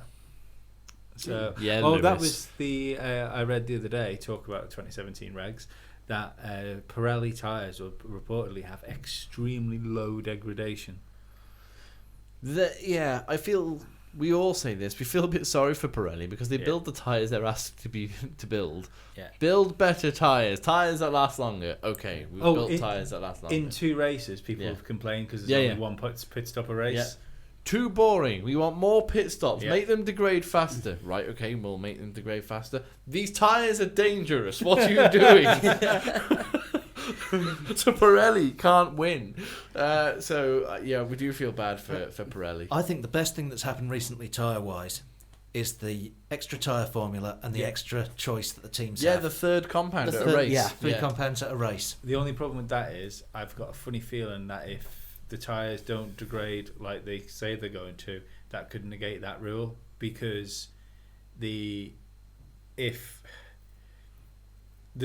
be no if every tyre can do the stint. Well, yeah, if you've got You'll fast ultra softs that you can almost do an entire race on. It'll just be everyone will be on the same tyres anyway, won't they? Yeah. So It's gonna. We're gonna have to wait and see. But I think Pirelli are waiting to see what happens in testing.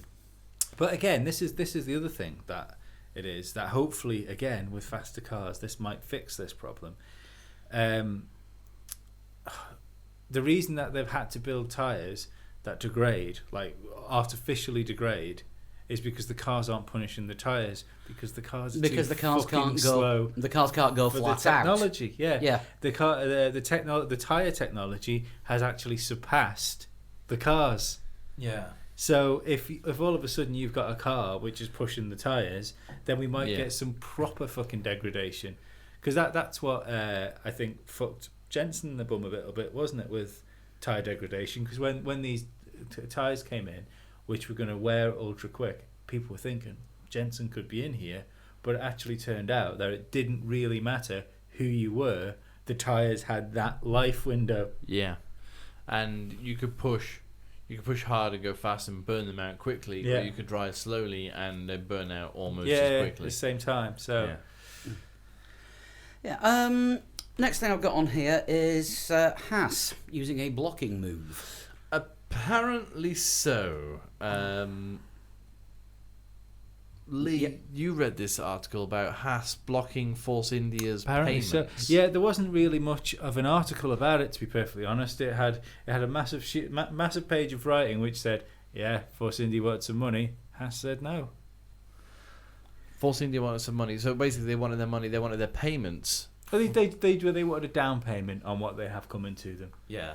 And it's apparently How much was it? 11 million. This has happened before, hasn't it, with a team? Well, it's happened with Force India every year. They always get some of their prize money early to cover the off season. But in the F1 regulations, you can't pay for everything in gold bullion. No. Doubloons. Bottles of vodka. But they always Terrible want, haircuts. They always want their pieces of 8. early. But in the regulations, all teams have to agree. And up to this season, every team has always agreed. And this year, Haas has voted no, so they can't have it. So that says to me that either Haas believe Force India are going to drop back to them, or Haas believe that they are going to move forward towards Force India. They see Force India as a threat, Yeah. and that's why they've done it. Yeah. Force India now have to wait until May when the payments come through, rather than getting the money in January. So I know. You'd wonder how much. What does it fucking difference matter? that 5 makes, wouldn't months. you? Yeah. Surely you can get a sub. Yeah, exactly. well, they tried. No, but get a sub from somebody else. I'm fucking good for it. Like. Yeah, have you got a reference? Yeah, Mr. Malia. Yeah, we'll try again. Yeah. Yeah. Hello, Wonga. Hello, my name is Mr. Burns. I believe you have a parcel for me. Yeah, you could actually see Force India having to use a payday loan company just to buy the plane tickets out to Spain. Weren't Manor sponsored by Wonga for a little while? Were they? I don't know. I might have made that up. Yeah, Newcastle. I think you're right. Yeah. Newcastle United are. I wonder if they charge them extra for late sponsorship payments. Are Newcastle United also sponsored by SportsDirect.com? No, they're just owned. their stadium. They're owned by Sports Direct. Oh, are they? There Yeah. you go then. Right, got a bit of a mailbag this week. Ooh, nice one. I'll start with Twitter. Okay. Some tweets that we've had through today.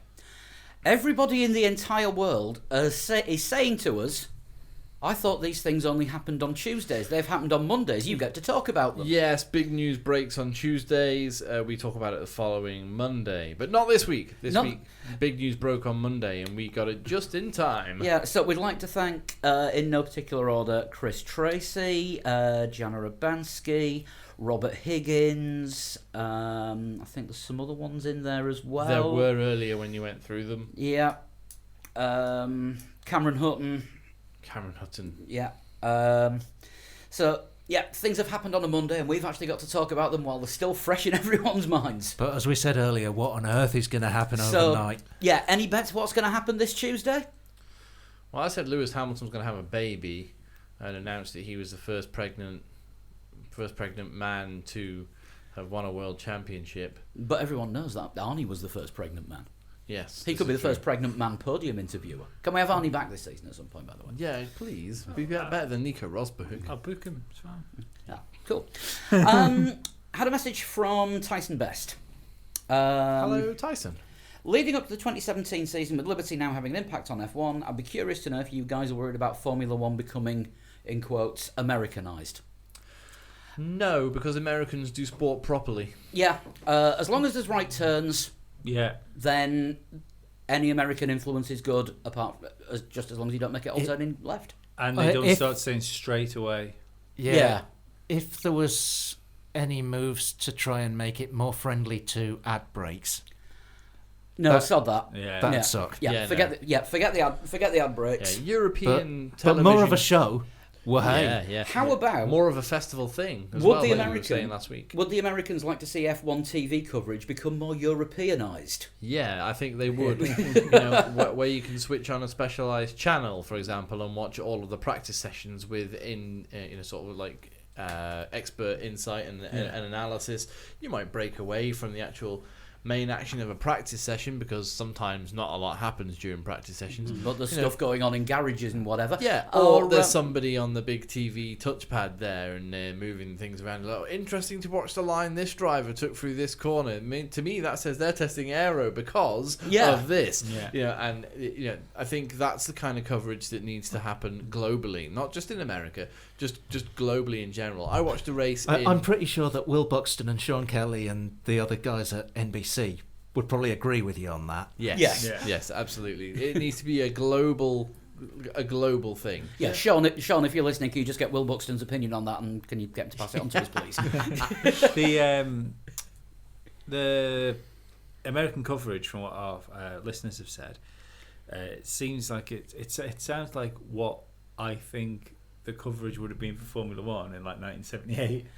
Yeah. Yeah, I mean, we have podcast listeners who tune into our live blogs during the race. We do like sort of text reporting and blogging during the race, sort of keeping people up to date with what's going on during the race. And people in the US, listeners of ours in the US, tend to tune into that because we pick up on things that the coverage misses in the US. Because it's gone to an ad break. Like Yeah. Jenson Button's retirement from his potential final race. they cut to an ad break. They came back to find out that he had retired. I mean, that's unfair for a start. I mean, Yeah.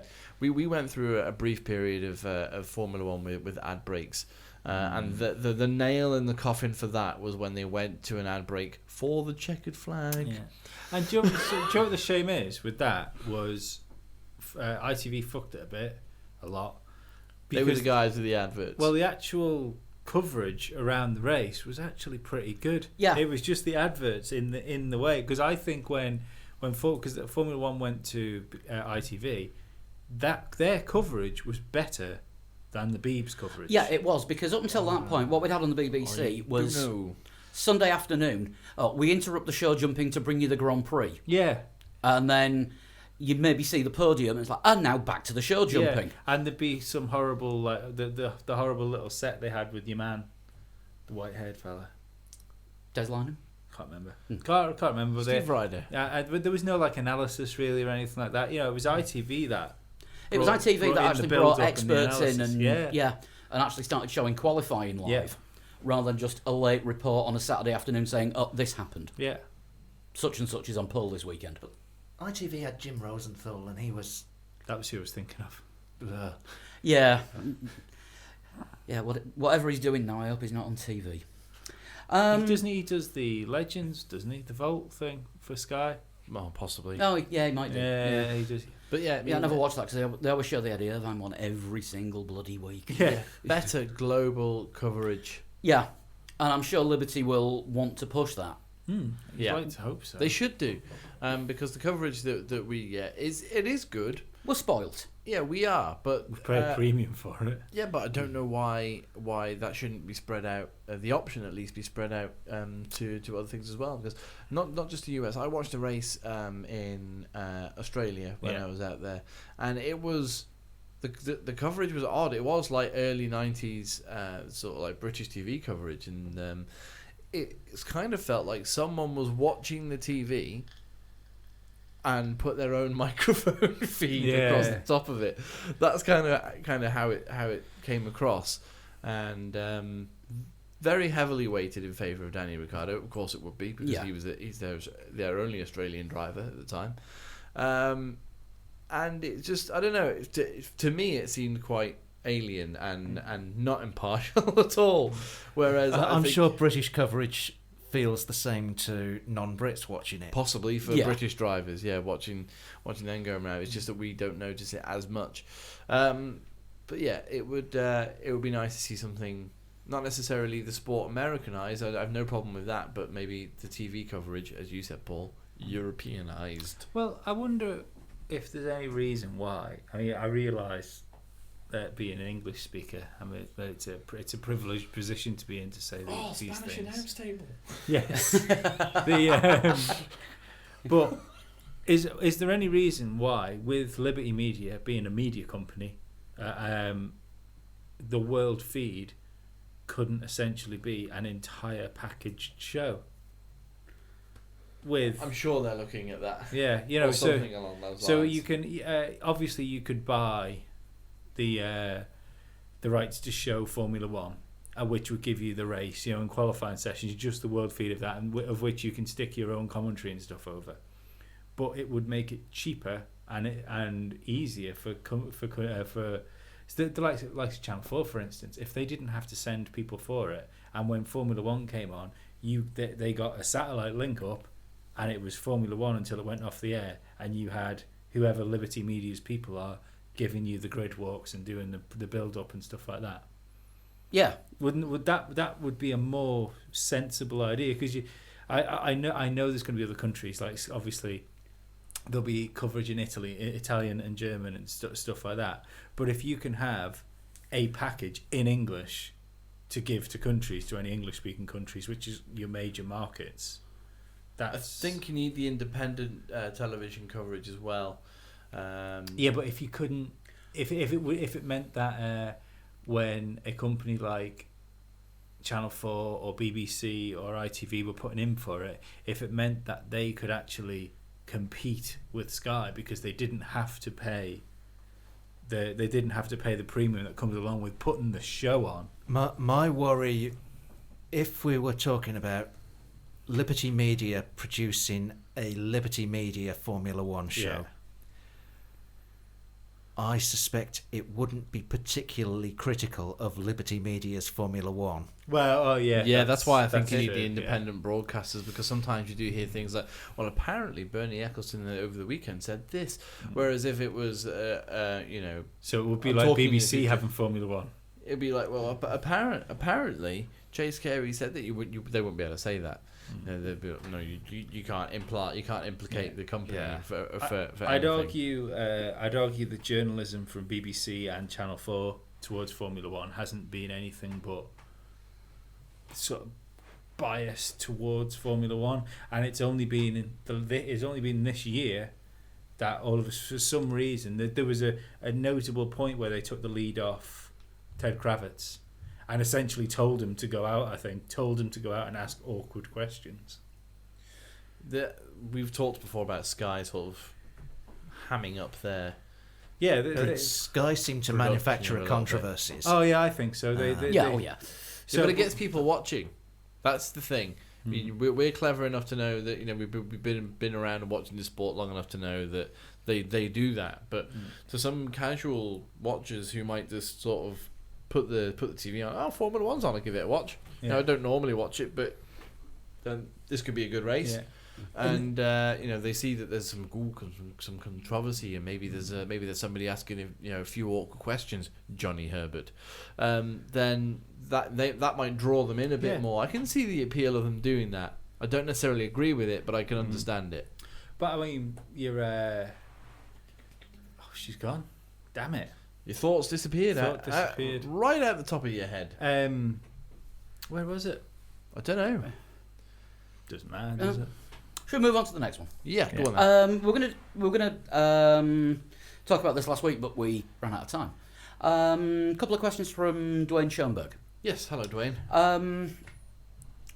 More history than current questions, but best driver never to win a world title. Often banded about Sterling Moss, Mm. who's ill in hospital at the moment, so Yeah. just like to say get well Get soon, well- Sterling. get well soon. Yeah. Gilles Villeneuve. Gilles Villeneuve. David Coulthard or Juan Pablo Montoya. Montoya is a very good shout in my Yeah. eyes. Coulthard, definitely. There's quite. There's There's a lot. Yeah. But who would be the best out of all? Who would be the best out of all of them?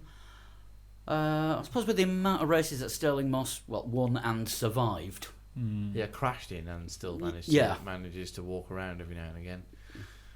I'd probably have to say him. Yeah, especially because the era as well of it just being the big wooden steering wheel. That's doing the 100 that's why I won't say it, because I think it's incomparable, and I wasn't around to see it. In the wedge-shaped cars era, rather than the tub cars era, Yeah. Villeneuve. Yeah, In the olden days when everything was in black and white, Moss. Yeah. Yeah. I'm going to say Montoya because I liked Montoya. Yeah. And Giancarlo Fisichella. No. and one that I think we'll probably all agree on here: favourite defunct backmarker team. Minardi. Arrows. Just to be awkward. Yeah. No, because of that Jensen nearly win, isn't it? Damon. Neely win. Damon, yes, Yeah. sorry. Yeah, it is. Yeah. Other defunct teams that need a good mention though. Defunct teams. Let's go say HRT. No. Caterham. Caterham, no. Jordan had Da Funk. Jordan are technically defunct, but now Force India. Yeah, but it's Jordan's gone, isn't it? Jordan were pretty cool. Jordan were good. I loved it when they won their first race and Eddie Jordan was doing his little jig off camera. Yeah. Yeah, but the thing is, defunct back marker team. Oh, back marker Yeah. team. Can you really call Jordan a back marker No, team? Because no, they they had They were mid-grid. Yeah. they were mid-grid. They with were Force India. yeah, with the occasional. Tell me that in their last season they were mid-grid. Yeah. Ah, yeah, but their last season they were also Midland, Yes. just with a Jordan badge on it.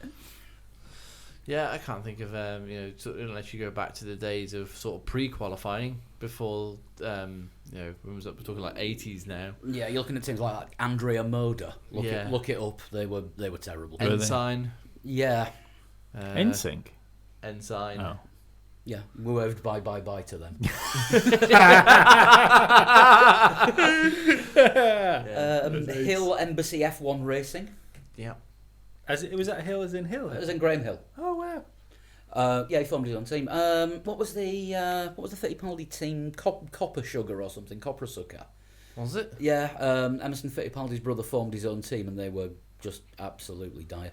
I don't know if F1 Rejects is still going, which is I think it's closed its doors now. that is a shame because that used to be a really good site. Although there is something that's popped up called Grand Prix Rejects, Oh, I see. Okay. which Yeah, I have noticed this. Every companies that use the name F1 or something in the title and they're not officially licensed, they've all changed their names, and all of their new products have been kind of stopped. There was a site called F1 Helmets, which sold replica F1 helmets. They're now called something else. Something else helmets. There's nothing to do with Formula that. helmets. No, not even Formula. Just something completely different now. And they haven't released any 2016 designs. Their newest design was a 2015 Vettel design or something. Oh So, right. So I wonder if Liberty's cracking down or. Well, I don't know if it's Liberty or whether it's just. Grand Prix Reject appears to have a little bit of content on there, but it's mainly about Super Aguri. Super Aguri, they were kind of back markers, weren't they? They were started by an ex-racer. So Yeah, they were also terrible. yeah, they were. Yeah. Well, they didn't start too badly. They scored points in Australia. Yeah. But then didn't develop the car for the whole season. And then And ended up in Formula E. Mm. And then the following year they used that car again, and then didn't make it to the end of the season. Yeah. Aguri Suzuki, that was his name, wasn't it? Yes. Taking poor Anthony Davidson with them. Let's have a look. What else have we got? Ukyo Katayama. Oh, what a great driver he wasn't. Niska says, any of you bought or read Ross Brawn's book?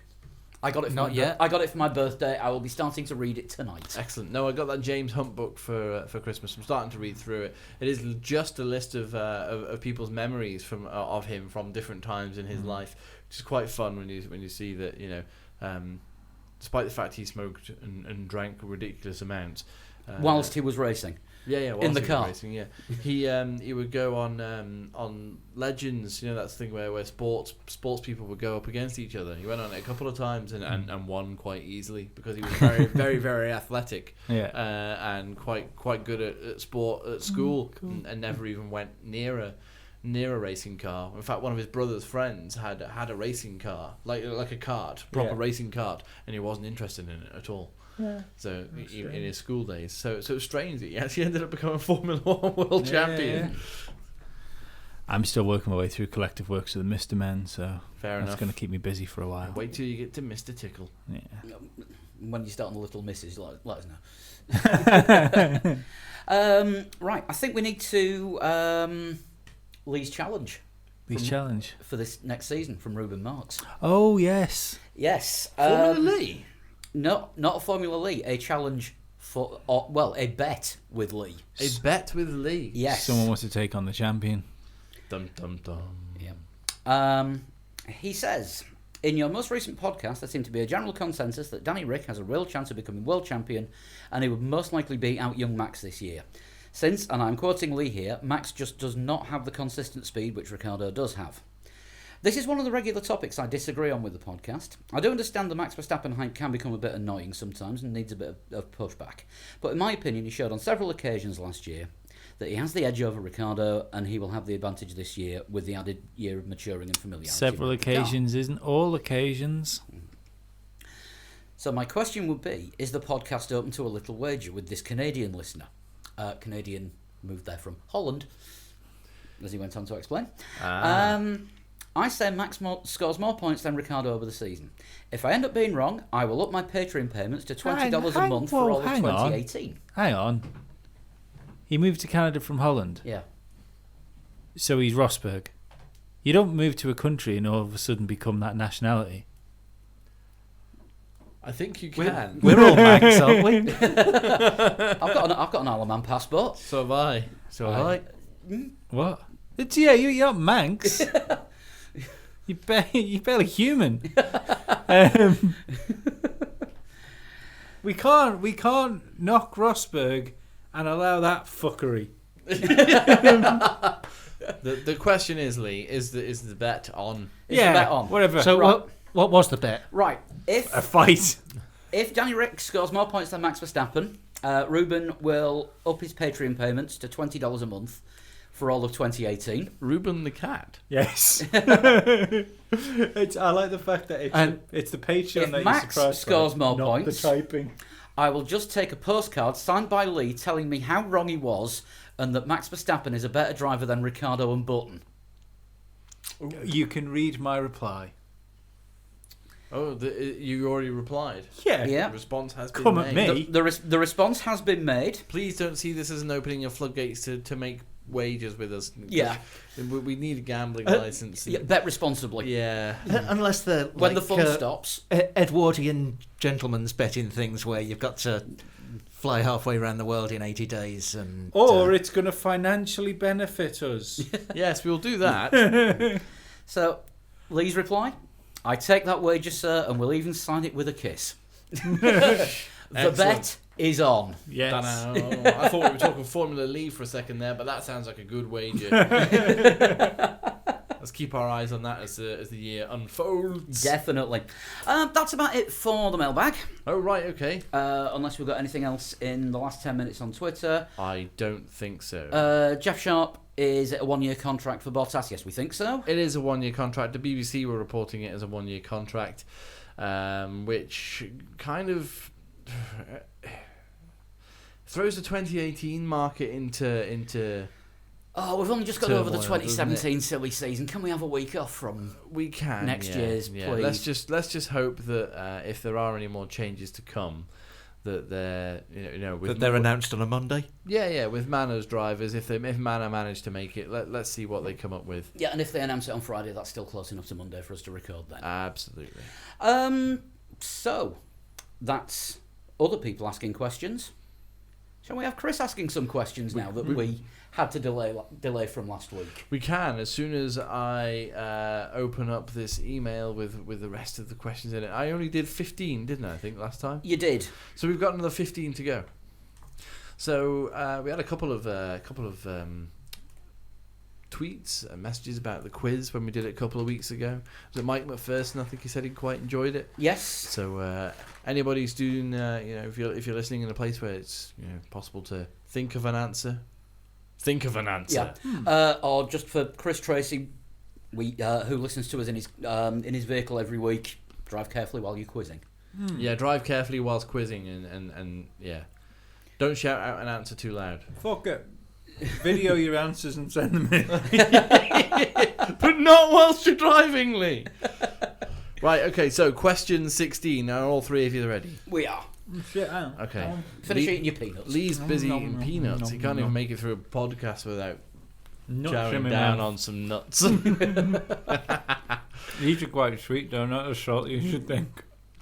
If you say so. Yes. Question 16. It's kind of related to this podcast. Don't Say It Baby singer Jacques Villeneuve is one of 2 drivers to be crowned world champion after coming to the sport from an American IndyCar background. Name the other. And now bear in mind it's coming to the sport from an American IndyCar background and not the other way around. Andretti? Mario Andretti. It's got to be. Because the Andretti family are all big in IndyCar, aren't they? Yeah, I'll stop you right there. It's Mario Andretti. So Super Mario Kart. Super Mario. Oh, if only they had that around in the 70s. Question 17. Giuseppe Farina was, or Nino Farina as he's sometimes known, was the first ever Formula One champion in 1950. But who did he drive for? And I'll give you a clue. It was a manufacturer team. I have no idea. Mercedes? Would I BMW been about then? Would they have had an Italian driving for him if there were? I don't think Ferrari were in it in the first year, were they? Yeah, there were, but Ferrari have always been in the World Championship. What was his name? Giuseppe Farina, or Nino Farina. It was he's sometimes Mercedes. called. I think it was Mercedes because Yeah. they dominated the original Silver Arrows. I'm pretty sure. Alfa Romeo. Oh, Mother trucker. They won the first ever Formula One World Champ. I'm sure Nick Patakis was probably shouting that at the radio, at the whatever podcast listening device he chooses. The wireless, shouting the answers at the wireless. Question 18. Before Nico Rosberg, who was the last driver to be world champion that had the same nationality as his team and engine supplier? I disagree with this. He didn't. Officially, he did. Officially, Nico Rosberg, the German, won the championship, in a German car with a German engine. So, who was the last driver to win with the same nationality as his engine supplier and team?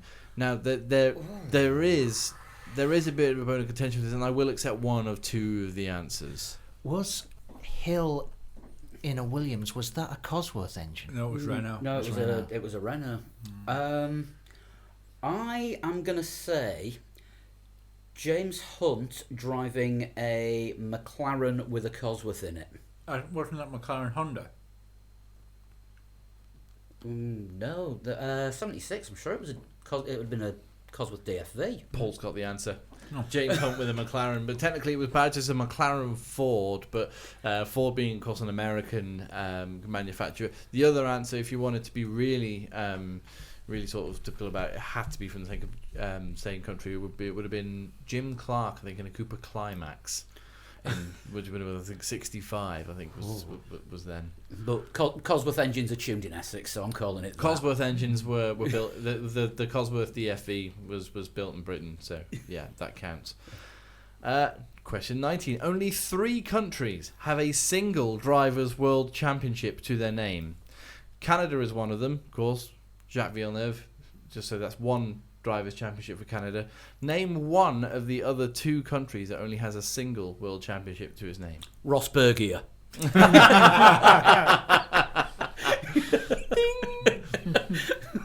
Real countries. Oh, that is Have we had a South African world champion? Jody Scheckter. There's one. Yeah. So yeah, that is actually one of the countries. Do you want to have a go at the other one? I am going to take a punt at Spain. No, because Fernando Alonso won 2 world championships. Well, he's only one world champion, though. Yeah, but he won 2 world championships.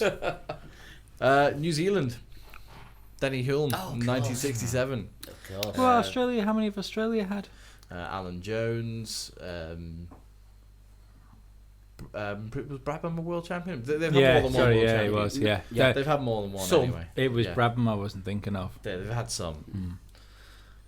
Okay, question 20. The earliest a championship... I think this is quite an easy one. The earliest a championship has been settled was with 6 races left to go in the season at the French Grand Prix. But which driver was it? Schumacher. Yeah, 2002. Question 21. Bernie Ecclestone entered 2 races as a driver in the 1958 F1 season. And I'm not joking, seriously. 1958.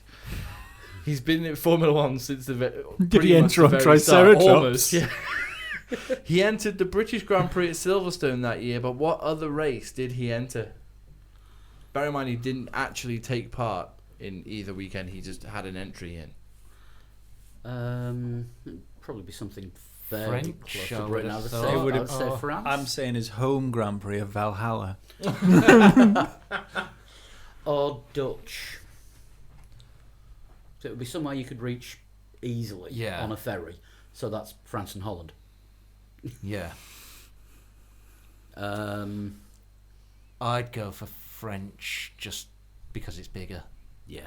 Okay, go with you, Dan. What about? Wasn't the South African Grand Prix after the British Grand Prix back round then? I don't know the 90s. but I've got to be honest, I don't know what the 50s, you'd have calendar was. It would take weeks. No, but they were still racing there, weren't they? Then I think they were, yeah. Yeah. I don't know. You decide. Plus, he's got a freight confused now. company. It would be easy for him to get his. Well, I his don't think car he over had there. one then when he was a driver. He had but a yacht then. Should we say A France? dinghy. He only had a couple of million, and Yeah, so you're going with France? Yeah, France. Ooh, so close. He answers Monaco. Nah. He entered the Monaco Grand Prix in 58. Of course, it was the Monaco Grand Prix. That's That's where the yacht was. yeah. Question 22. Jolyon Palmer's father, Jonathan Palmer, raced in F1 from 83 until 1989. His best career finish was 4th at the Australian Grand Prix in 87, but for what team was he driving that year? Hang on a second. You're trying to tell me that Nico Hulkenberg is the new Jonathan Palmer. You just watch, he'll just get a terrible haircut next, and then he'll start looking like somebody out of a TV soap. In 10 years time, we're going to get Formula Hulk. Formula Electric Hulk. Sounds like a prog rock album. It does. Formula Hulk Skoda. Who did Jonathan Palmer drive for? It was think. 80. 87 was 87. when he got his best career finish, which is 4th at that year's Australian Grand Prix. Tempted to say Brabham. I was going to say Brabham or Williams.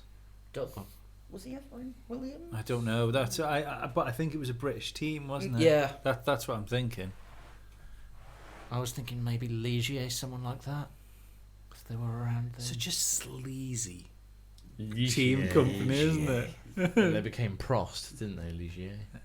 Oh, that was a good backmarker team that isn't around anymore. Well, they weren't Yeah. really backmarkers. They No, were sort of midfield. Midfield. Yeah.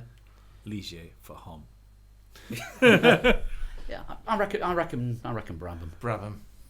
I'll go with that. I'll go Brabham. Tyrrell. No, motherfucker. Well, we got the British bit right. Yeah. You did. 23. Williams strategy man Rob Smedley previously worked with Ferrari, but what other team in Formula One did he work for? McLaren. He was made cocked up coals before. He was a track engineer, so he wasn't particularly, wasn't sat on the pit wall particularly. He may have been doing pit stops for this team. I don't really know, but his job was a track engineer before he joined Ferrari. I'll go something British based. I think it was McLaren, but then again, when he went to Williams again, was it a return to Williams? Don't think it was. No. I think it was McLaren. Go with you on that one, Yeah. I've also farted. I'm really sorry about it. Oh no, really? listeners. If you can smell this, it's really Unless bad. it was Jordan, someone like that. That's a point. Don't forget they once had Ross Kemp operating the lollipop for one race. Did they? Yes. Really? I don't remember that. Yeah, Ross Kemp? Yeah, I Ross remember that. Kemp on Formula One. So what are you going to go with? Actually, I like Jordan's a good call. I like the idea. Stop. Carry on. Get out. It was looking a bit airy, so I booked it out of there. Right, yeah, Jordan F1 was correct. Whoa. Good call, Dan. He was a track engineer with Jordan before he joined Ferrari. Question 24. Toro Rosso appointed which former team owner during 2016 to assist with off-track issues within the team? Can you read the question again? Toro Rosso appointed which former team owner during 2016 to assist with off-track issues within the team? Didn't they bring Berger back at one point? And he used to be the team principal for him. But was he an owner? No, this person was definitely a team owner. Is it someone we've mentioned already? Eddie Jordan? Prost. Oh, cool. Yeah. Yeah. Prost, maybe? Yeah. I'm going Prost. John Booth from Manor. Oh. I thought you said a Formula One team. No, I just said team, actually. But question 25. James Allison left Still Ferrari. think team was vague.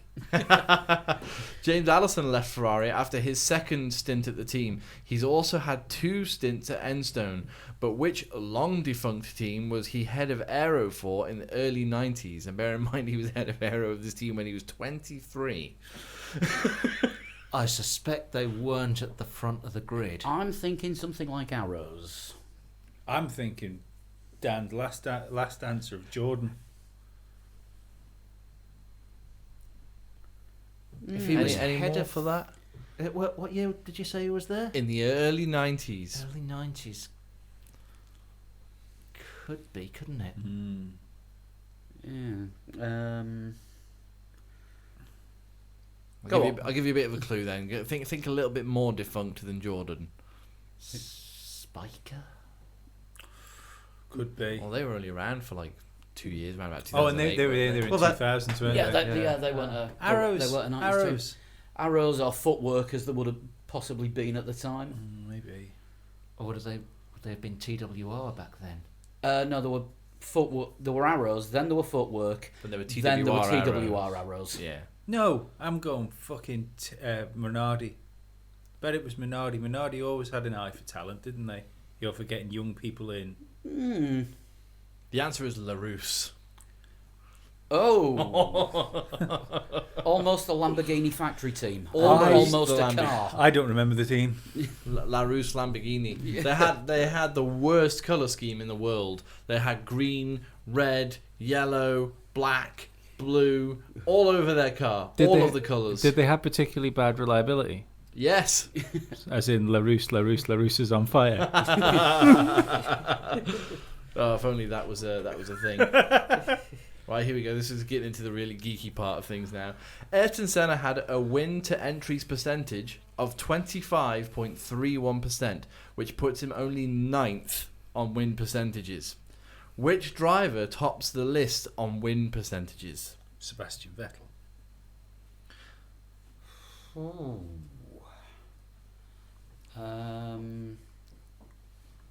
It's got to be. Probably not these days, though.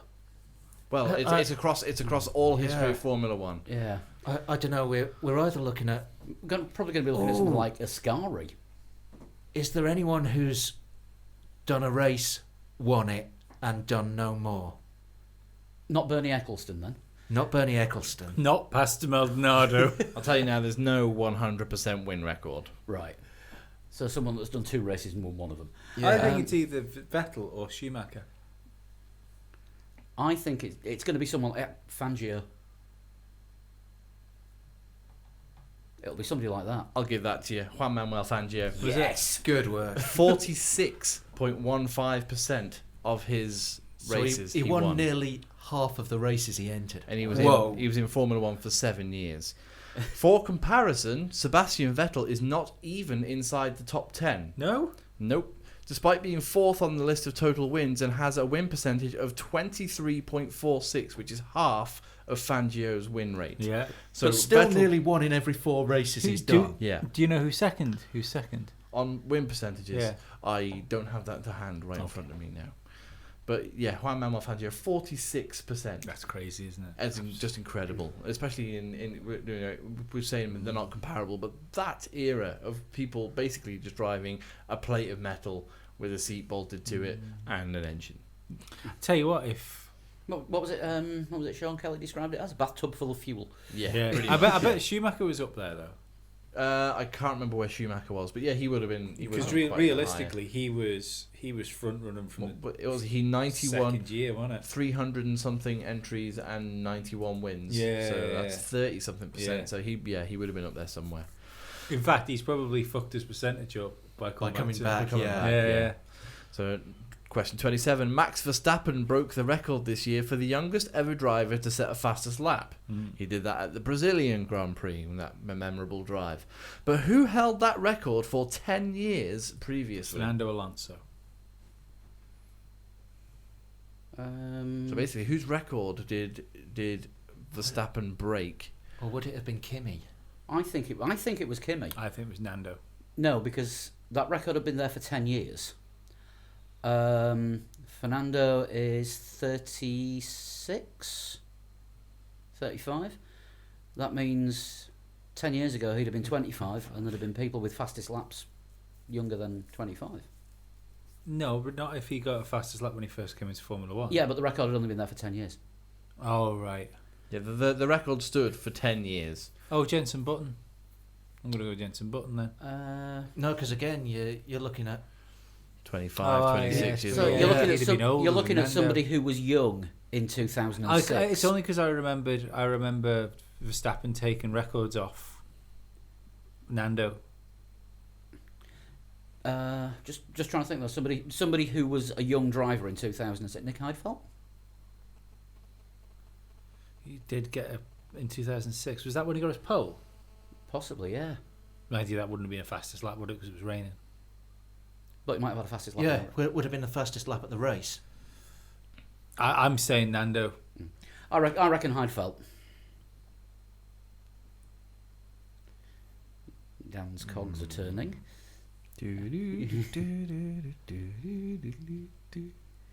I've got that saved on a different laptop to the two that I'm using tonight. When was Vettel's first season?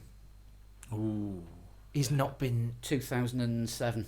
so he's not been in it 10 years yet. No. Shall I give you the answer? Go on. Nico Rosberg. Really? Oh! In Bahrain 2006 was only his second Grand Prix, and he set the fastest lap of the race. Wow. Bloody hell. He'll be a world champion one day. I could just see him holding a trophy. Yeah, I know. Everywhere. Yeah. Okay, 28. Michael Schumacher, Sebastian Vettel, and Lewis Hamilton are all tied for the record number of podiums in a season, but how many? I think it's more than 13.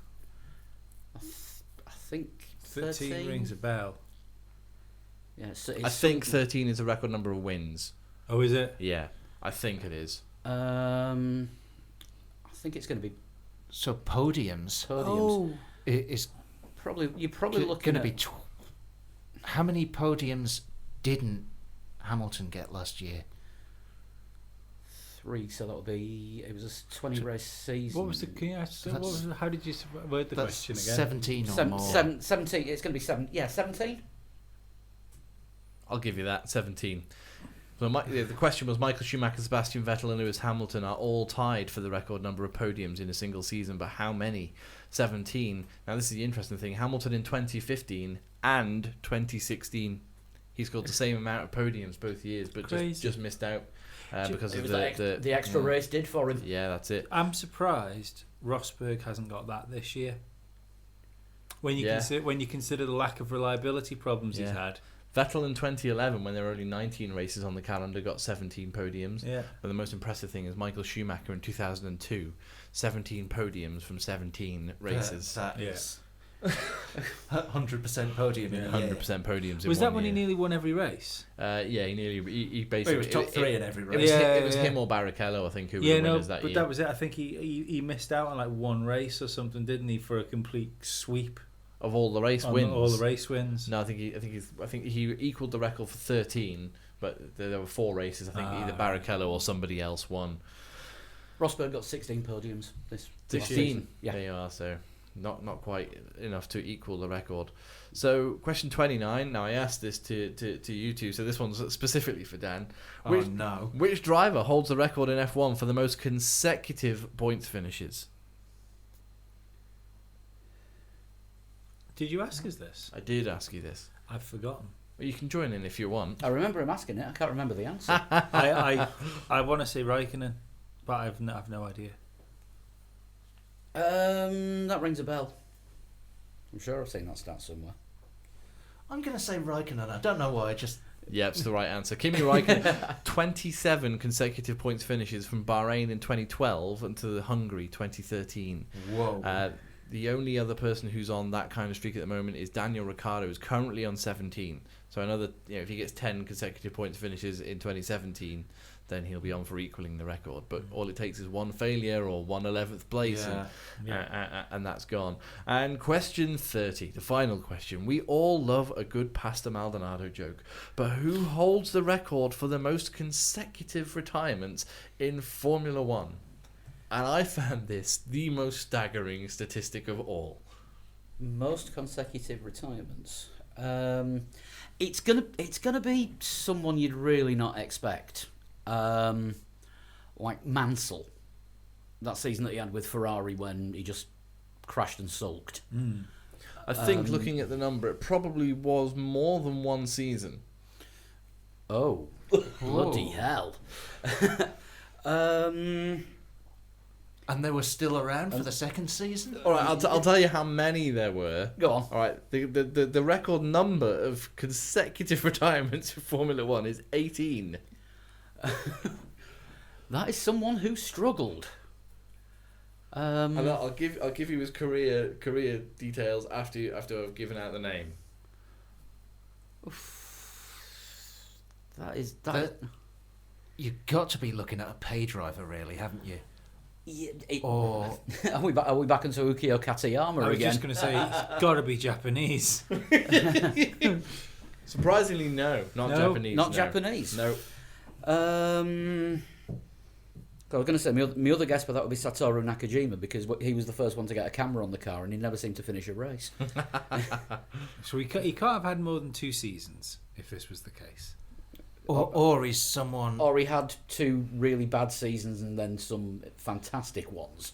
Yeah, it could be someone who won a world championship but didn't make the last few races. I wonder if Then it's had Vettel. a really bad year.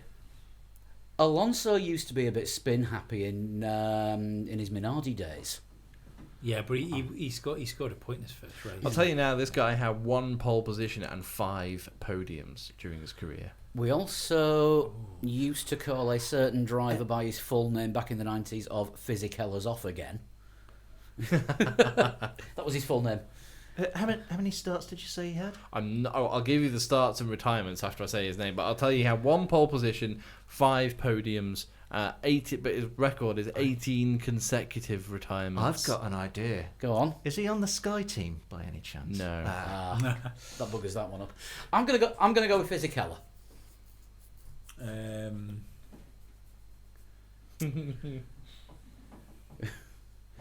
I just don't Lee's know. thinking. I'll give it to Go you. on, Dan. Go. You put one in. No, I've kind of put forward mine and got shot down. Andrea De Cesaris. Oh, I'd So, never have guessed 18 consecutive retirements, 1 pole position, 5 podiums. Are you ready for this for a statistic? 208 starts. 148 retirements. The man had a career. Pastor Maldonado, you were not even trying. No, you weren't. That makes his podiums quite impressive. It does 5 podiums. 148 retirements from 208 starts. He So- only finished 60 races. So that means a 12th of his finishes were on the podium. That's fine. That's a great yeah. stat. Any driver would be happy with that. Doesn't it just go to show that if you want to make numbers look a certain way, Yeah. there's always a way to do Yeah. it. Massage the figures. Do you want 2 bonus questions that have local things tied into them, which Go- mean more to us than they will to the listeners? But let's have them for a laugh anyway. Go on then. I was Good going to trivia. say I do know we have some local listeners. Right, okay then. Well, let's do that then. Well, let's put it this way. Nobody from off the Isle of Man would have a Twitter handle of Ryan from Onken. Well, there you go. Well, there is. Yeah, I know Yeah, Ryan as mate. well. So, okay. So one of the extra bonus questions: name the only Formula One world champion to have also won an Isle of Man TT. What was the question? Name the only Formula One world champion to have also won an Isle of Man TT. Surtees. Yep, John Surtees. Yeah. Triple senior TT winner in 58, 59 and 60, and then won the world championship with Ferrari in 64. And the second bonus question: Mike Hailwood won 14 Isle of Man TTs in his time, but also competed quite heavily in F1, scoring 2 podiums from 50 entries. For what team was he driving in 1974 when he scored his second and final podium at that year's South African Grand Prix? No idea. Brabham. It's a stock answer. If it was in the 70s, somebody Yeah. got on the podium, it's going to be a Brad Morrill. Yeah. Could even be a Lotus. Oh, it could be a Lotus. I'm going Lotus. I'm going with Dan. Yeah. Mike Hailwood drove a McLaren. Did he? Yes. Really? Bloody hell. So there we go. That's your quiz. I'll do another one at the end of this year, and we'll do it at the start of next year. Oh, that is I that's like good. it. Thank you for putting that together for us, No Chris. Yeah. worries. I quite Nice enjoyed one. doing Really it. enjoyable. weirdly. Sorry, it's taken sort of 3 podcasts to actually sort it, but all this news stuff keeps coming out. Yeah, it was Yeah. alright, I suppose. Yeah, and of course, as we know, there's never anything to talk about in the off season. No. No, nothing happens in the off season. No, this is why we've got a 2-hour plus show again tonight. Yeah. It's- I mean, there's that, and there's the fact that we're even between podcasts, we're about on Facebook and Twitter, and we're everywhere else in social media. So Yeah, so if you, no, if you, because- just because- Facebook and Twitter, actually. because nothing ever, we got an Instagram we've got an account. Instagram as well. I just keep forgetting to use it. But nothing ever happens in the off season. So even when it doesn't, we're not doing Even when anything. it doesn't not happen, then yeah, I think I know what you mean. But if you want to get in touch with us on Facebook or Twitter, please do. You can get us on facebook.com/3legs4wheels. On Twitter, we are at 3legs4wheels. I'm at Itil Shunt. I'm at Pablo100. I'm at Flood21. And Dan's unsociable. There's a 3legs4wheels Instagram, so follow us on there. We'll follow you back. Share F1 related pictures or gubbins or stuff. You can email us 3legs4wheels@gmail.com. And just shameless plug for the Patreon page as well, where we do the extra weekly podcast with other rewards as well. You can find us on patreon.com/3legs4wheels. Yeah, and we're usually pretty friendly on the old Facebook and Twitter as well. Yeah, We yeah. do tend to get back to most people. I know we said it on the Pretty Patreon soon podcast, after. but again, thank you very much to the people that patronised us from last week, because we've had some new ones. We have. We had a couple of extra new ones, and it's thanks to you guys to sort of help us put this show together and keep everything running. Really, Just to say that we do respond on Facebook. On the page analytics, we have a 3-minute response time. Jesus, There we we're go. so That is an lonely. average. So lonely. so lonely. Also, if you're not sick of my voice, you can come and listen to the Banter Club podcast, which is a pro wrestling podcast I do.